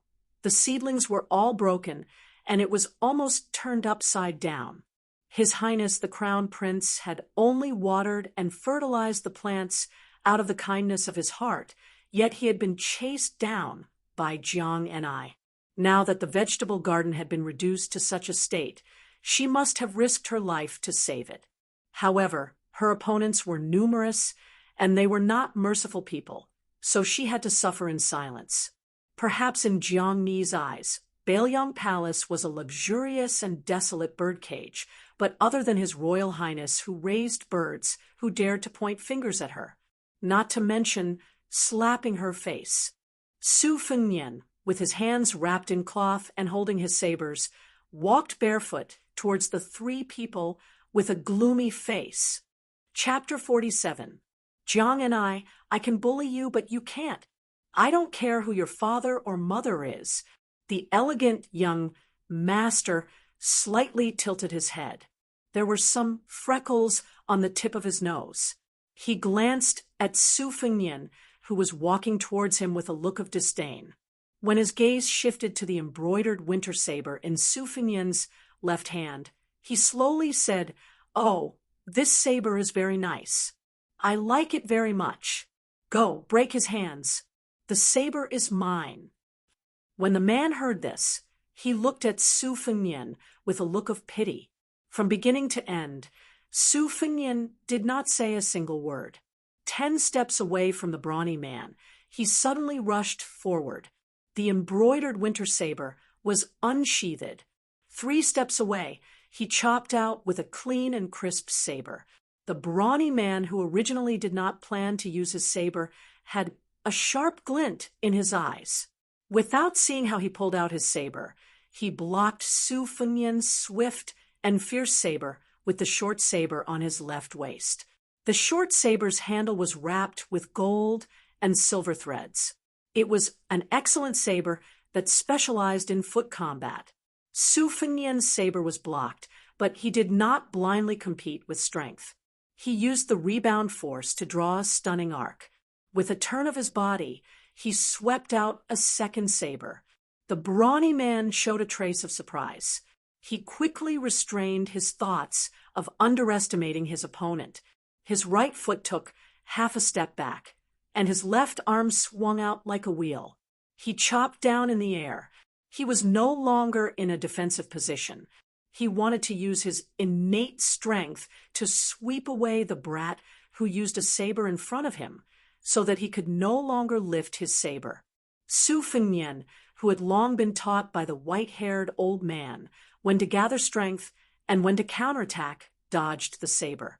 He suddenly used an additional 30% of his strength. His speed was close to that of the brawny man's saber. In a flash, he dodged the brawny man's brutal slash. Intentionally or unintentionally, Su Fengnian had incorporated the bull-riding fist technique into his blade technique. His body was like a spinning top, spinning one round after another. His speed did not decrease, but instead increased. Combined with the rolling blade technique that he had comprehended himself, it was simply flawless. In the face of danger, he had instantly erupted with a realm that he had never been able to reach before. He had truly managed to do it in one go. His chi was surging endlessly. Su Fengnian's breath was calm and comfortable, so much so that the second Xiaodong sweep was far more imposing than the first. The brawny man who missed his saber glared angrily. This brat did not know when to advance or retreat. His saber was strange, and the angle was tricky. It was not easy among his peers. What a waste of his talent. Finally, although he was annoyed, he did not pull out the long saber in his right hand. The short saber in his left hand began to show no mercy. His wrist creaked without warning. Suddenly, the saber appeared and slanted upward. It was as if he had fished out a whale from the East Sea. It suddenly hit the exceptionally bright saber of Xiaodong. Su Fengnian's alarm clock jumped out for no reason. He subconsciously used all his strength to retreat. A series of small, messy arcs appeared under his feet. He finally stabilized his body. He swallowed a mouthful of blood back into his stomach. Xiaodong, in his hand, did not tremble at all. The brawny man with two sabers was not in a hurry to chase after him. He stood still. The child who said he wanted to break Su Fengnian's hands whispered to the beardless man beside him. Su Fengnian tore off the cloth on his right hand. Xiaodong turned from left to right. He just stared at the short saber of the brawny man, who was probably 3 times the weight of Jiang and I. He clicked his tongue and said, "Good saber. I thought that after the fall of Dongyue, the sabers of the Eastern Yu imperial family that were only used by the Eastern Yu imperial family had been confiscated into the national treasury. The big one was called the man saber of the Eastern Yu imperial family, and the small one was called the brocade saber of the Eastern Yu imperial family. I never thought that I would be able to see the true faces of these two beauties here." The brawny man with the brocade saber on his waist showed a strange expression.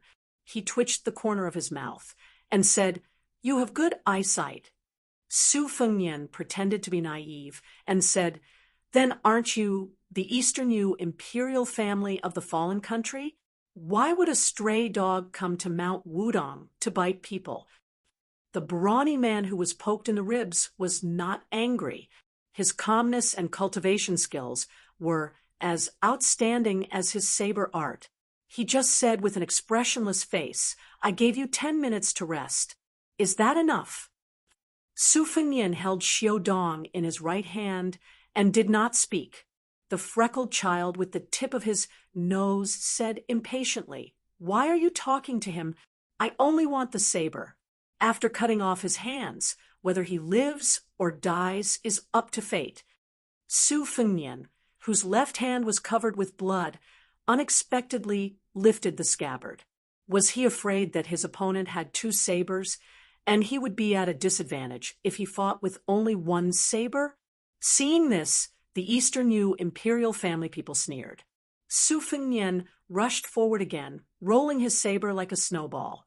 His half a year of saber practice was incisive and vivid. The lonely ghost left by the Eastern Yu imperial family easily broke Su Fengnian's unconventional moves one by one. He deliberately waited for the moment when Su Fengnian had to change his qi and killed him. This kind of torture was like holding a saber to the neck, but not allowing the person under the saber to exhale. At the moment when Su Fengnian's dantian was exhausted, he resisted the opponent's powerful slash. At the same time, the scabbard in his left hand was thrown out like a heavenly steed soaring across the sky. It shot out like an arrow and went straight to the child's chest. The Eastern Yu imperial family swordsman's eyelids twitched. He turned his head in violation of the taboo of fighting formations to determine whether this damn throw would cause any harm that he could not bear. This was the best opportunity for Su Fengnian to hurt the enemy. However, when he caught a glimpse of the child's right hand from the corner of his eye, Su Fengnian knew that it was not good. He forcibly suppressed the impulse to throw out his saber and retreated again and again. Sure enough, when the Eastern Yu imperial family swordsman turned his head, the saber had already been unsheathed. A 2-foot-deep crack was cut in the mud in front of Su Fengnian. It was a shocking sight. In addition to adjusting his qi, Su Fengnian also looked at the Xiaodong scabbard. The man in white stretched out his arm and gently pinched the scabbard that Su Fengnian was determined to get. It was unknown whether the child was completely unaware of the crisis or he was born with the demeanor of a general. He laughed and said, "You're just an embroidered pillow. Do you want to kill me with such petty tricks? Aren't you afraid of being laughed at? Do you know who these two people in front of you are?"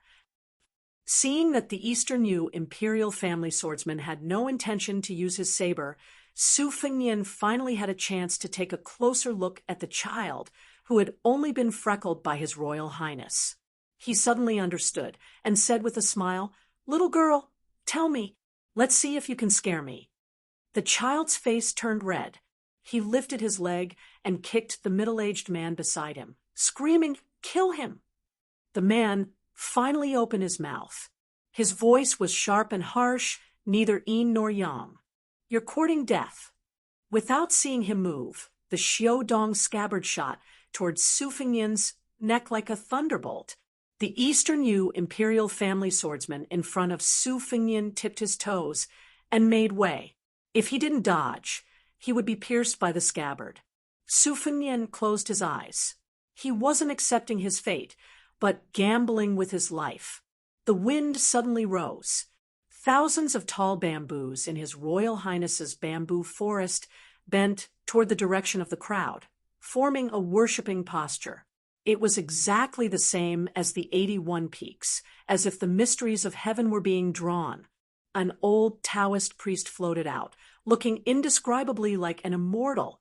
He casually picked up the scabbard and put it down slightly. It happened to fit Su Fengnian's Xiaodong into the scabbard.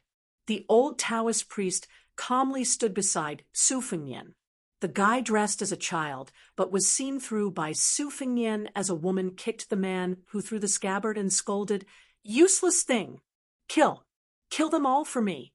The young martial granduncle hiding in the bamboo forest side. "This mountain really can't be left. The women at the foot of the mountain are all tigresses." Chapter 48.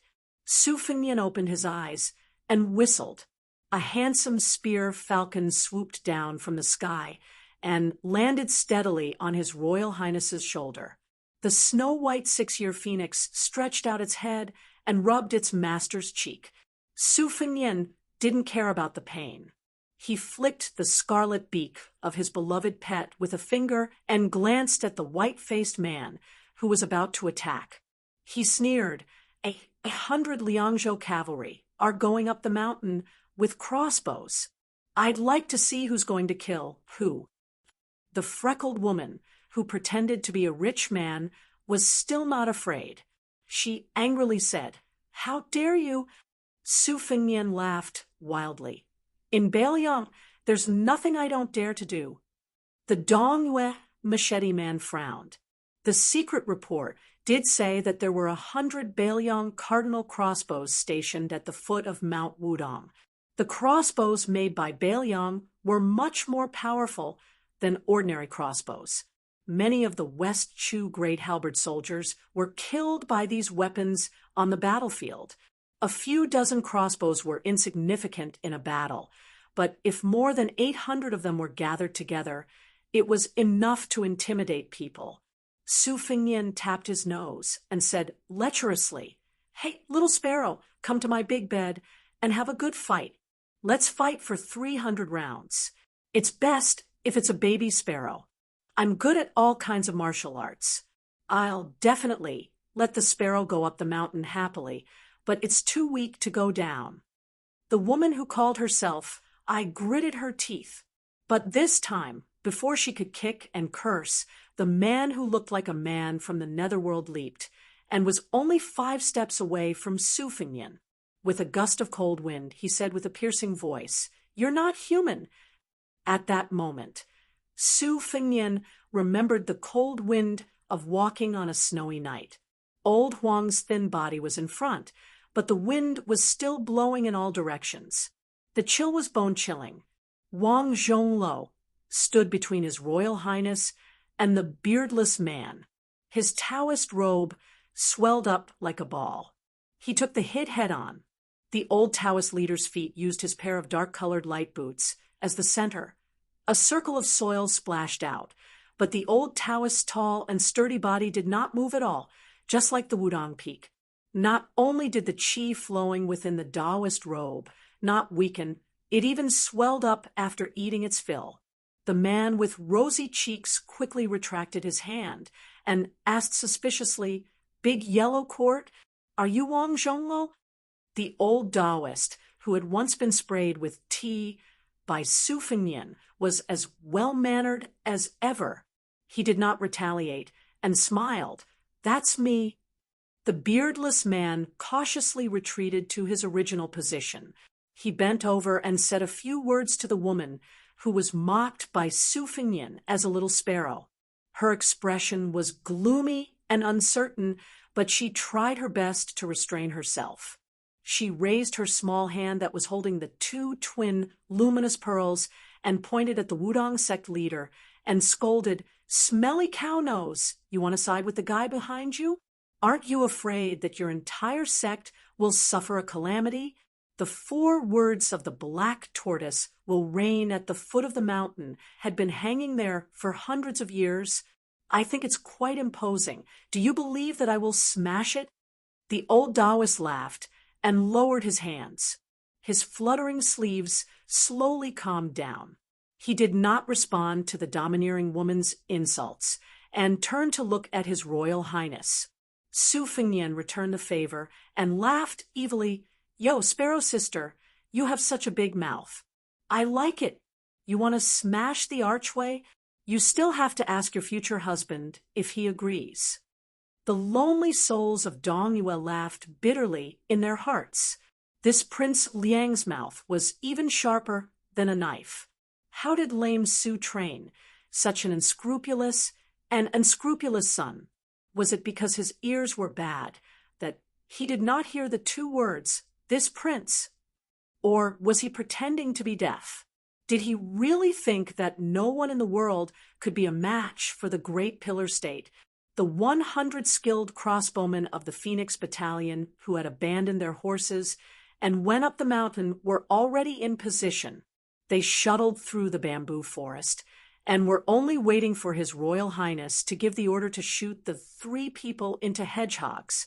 The world knew that the Bailiang cavalry only recognized the large flag with the word Su. The Bailiang generals only recognized the Liang King's tiger seal. The heavens were high, and the emperor was far away.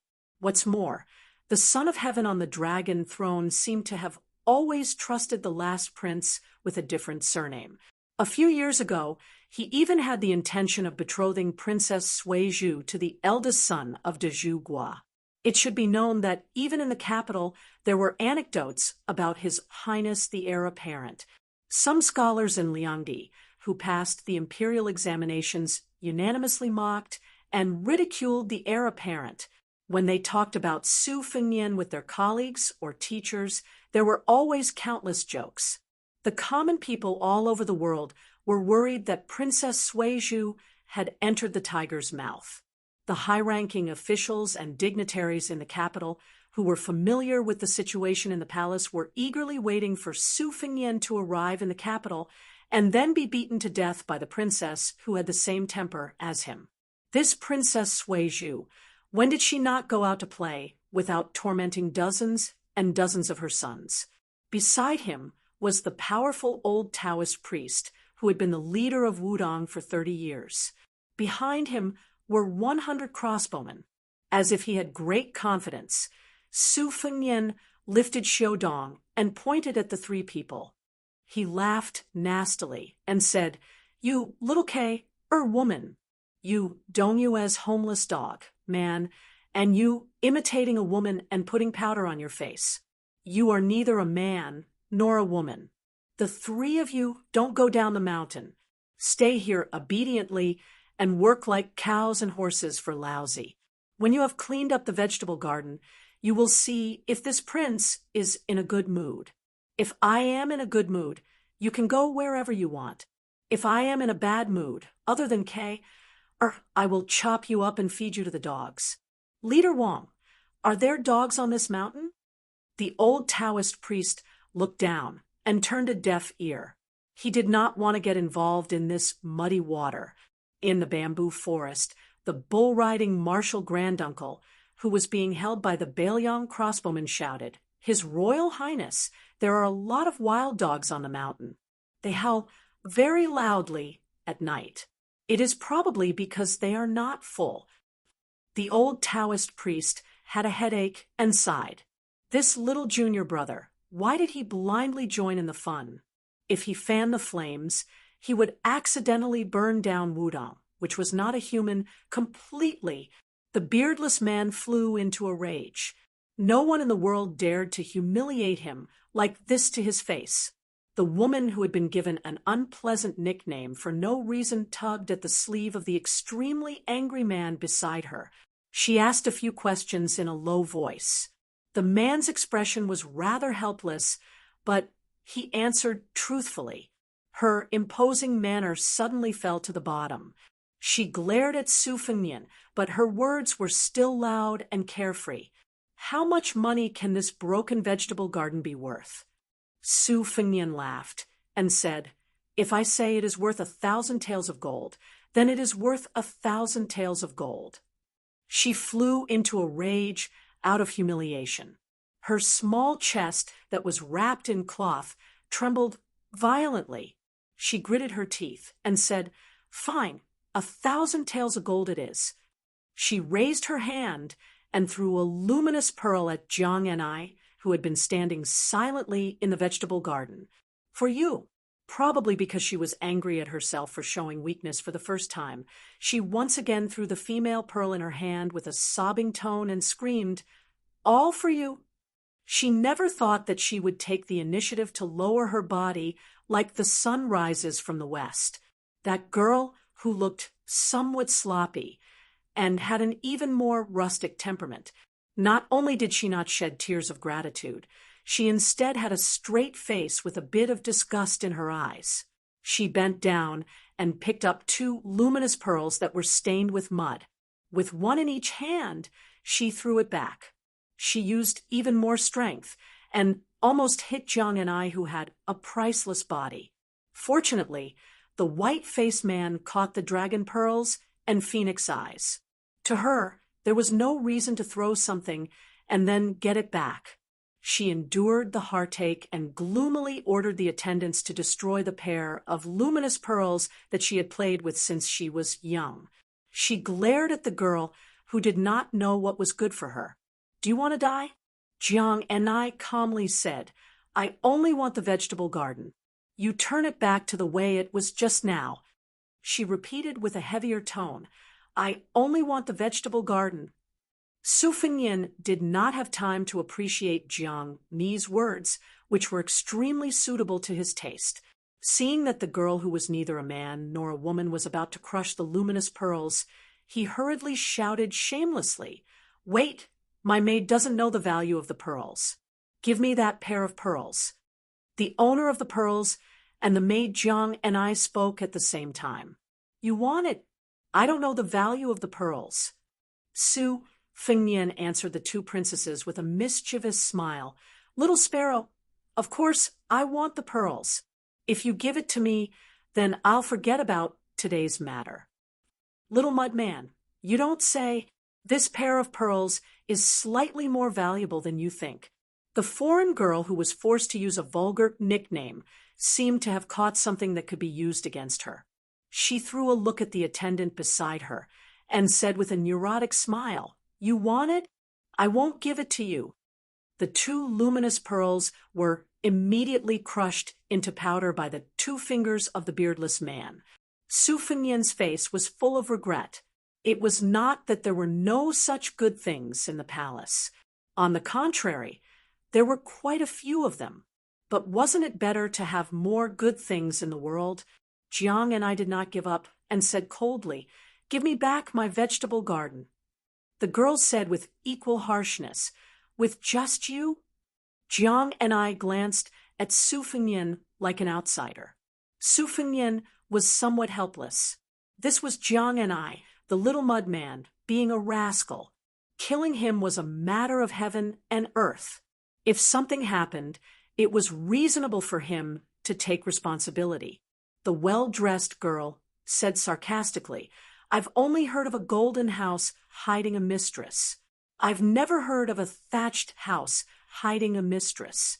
Su Fengnian really cherishes you." Jiang Ni's mind was exquisite. She immediately exposed the last layer of paper. "Cherishes? Not really. No matter how bad it is, it's still better than someone refusing to marry." The girl's face was blank. "What are you talking about? I don't understand." Jiang and I stretched out her hand and said, "Give me back my vegetable garden." This was already the fourth time. Princess and princess. Neither was willing to give an inch. Su Fengnian secretly felt that it was interesting. Why did the princess make things difficult for the princess? Chapter 49. Daily updates, and the number of words that are not updated will be recorded in the top post of the book review section. This book says to work hard. It is definitely not empty words. The bull rider hid in the bamboo forest, biting a bamboo leaf in his mouth, squatting and watching the show. Speaking from the bottom of his heart, this young martial granduncle did not have any bad feelings towards His Royal Highness, especially after he went up the mountain to practice his blade. Every time he brought books to Wudong, there would be one or two good books that had nothing to do with martial arts. The scenery on the mountain was naturally good. Otherwise, it would not be called the glazed world by the ancients. Among the 5 great mountains of the world, for 1,000 years before the previous dynasty, Wudong had always been known as the Tai Mountain. The buildings on the mountain were connected to the heavens and connected to the earth. However, after looking at this scenery for more than 20 years, Hong Xixiang did not get tired of looking at it. He also always hoped to see some new people and new things. His Royal Highness said that this was called liking the new and not getting tired of the old. It was a good thing. The young martial granduncle was sincerely happy to see the old people and old things on the mountain. Not to mention that eldest senior brother was like a loving father. Senior brother Chun had read all the scriptures on the jade pillar. It was just that he was a little strict. Every time he dug out a forbidden book from the bottom of the mountain, he would sigh and sigh. He habitually walked like an ant in front of Hong Xixiang, circle after circle, at most 30 circles at a time. There was also senior brother Little Wang, who practiced his sword in silence. His swordsmanship was extraordinary.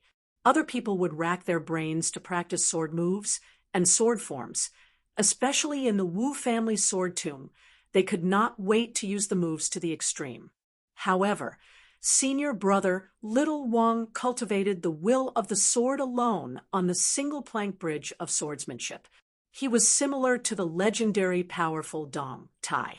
He once saw with his own eyes that senior brother Little Wang stood on the huge rock of the Xixiang Pond and used his sword chi to split the waterfall apart.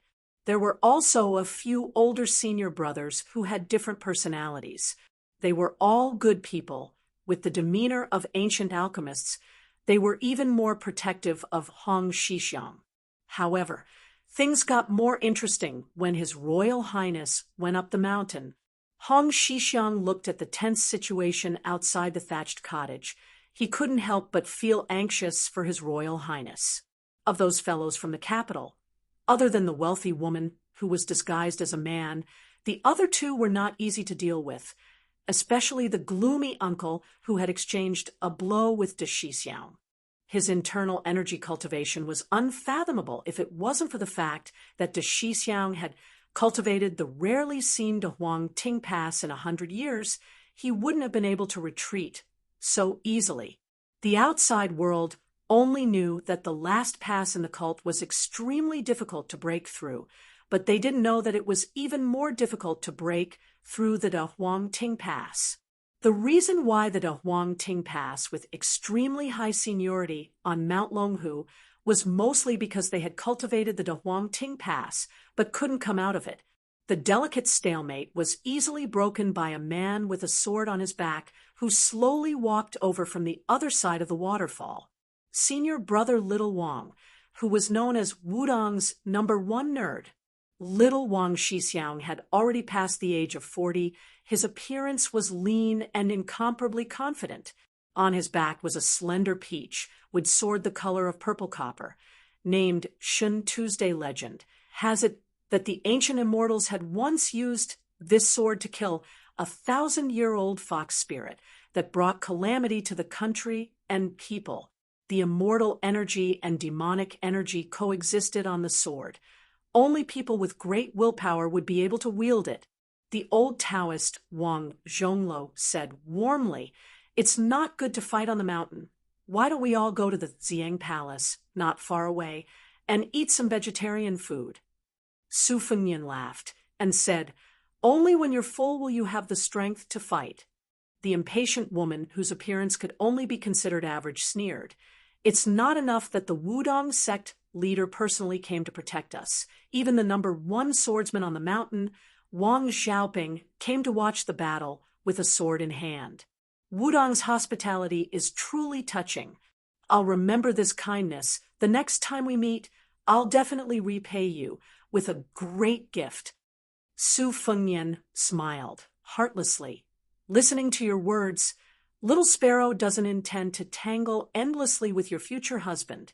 Then I'll let these 100 crossbow-wielding soldiers escort you down the mountain. When you reach the foot of the mountain, I'll call for 200 or 300 cavalry to escort you all the way out of the desert." She clenched her teeth and said, "Good, 3 times in a row." She was so angry that she laughed and said, "Good, good, good, I'll remember it all. Su Fengnian, you just wait." Su Fengnian was just about to say something when Jiang and I interrupted. It was still inappropriate and did not understand the ways of the world. "Vegetable garden, compensate me." Su Fengnian angrily glared at Jiang and I. Jiang and I glared back at him. They stared at each other with murderous intent, but in the woman's eyes, they were flirting. With a cold snort, she ruthlessly stepped on the dirty, muddy ground, as if she wanted to trample Wudong Mountain to the ground.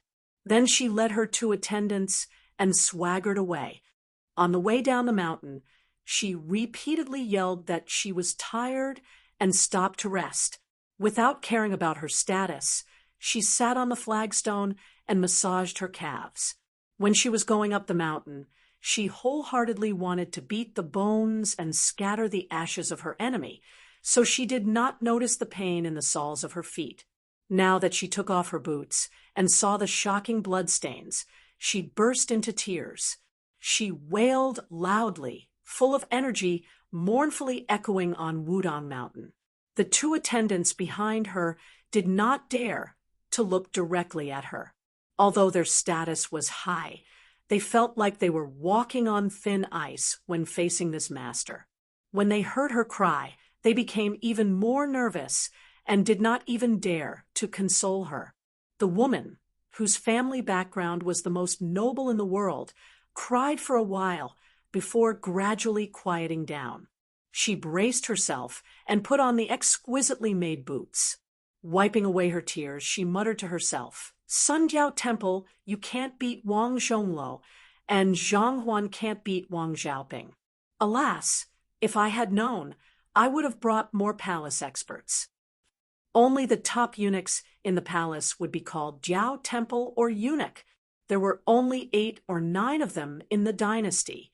Seeing these eunuch leaders who were naked and did not have a beard, even the vassal kings who had a close personal relationship with His Majesty or some influential ministers who held great power would pinch their noses and take a detour. Those who had a good relationship with the eunuchs might even take the initiative to say a few polite words. In the establishment of the Li Yang dynasty, there were 13 stone tablets set up in a hall. It clearly stated that the eunuchs were not allowed to interfere in politics and were not allowed to go to the capital without permission. Since eunuch Sun could leave the capital in plain clothes, the woman's identity was also revealed. Only the lawless princess Sui Zhu could have such a heaven-defying treatment and make the current emperor turn a blind eye. Eunuch Sun had been humiliated by His Royal Highness on Wudong Mountain today. He had already thought of 100 ways to make things difficult for lame Su when he returned to the capital. It was fine if he could not topple the deep-rooted Su family, but it would be good if he could disgust the great pillar state thousands of miles away from the capital. A towering tree as high as the emperor? Eunuch Sun sneered in his heart. Princess Sui Zhu, who had lost a pair of beloved luminous pearls, looked up and said fiercely, "Zhang Huan, I know you are going to write a secret report to my father. Just write that Su Fengnian has been hiding his strength and biding his time these years. His playboy behavior is all a disguise. This crown prince has monstrous ambitions. After meeting me in Liangdi, he treated me very warmly." The prince of the former dynasty of the fallen Dongyue was stunned. He did not know whether to agree or not. If he did not agree, he would not be able to get through this hurdle. If he agreed, he would be guilty of deceiving the emperor. The Dongyue royal family had already withered, and there were only a few people left.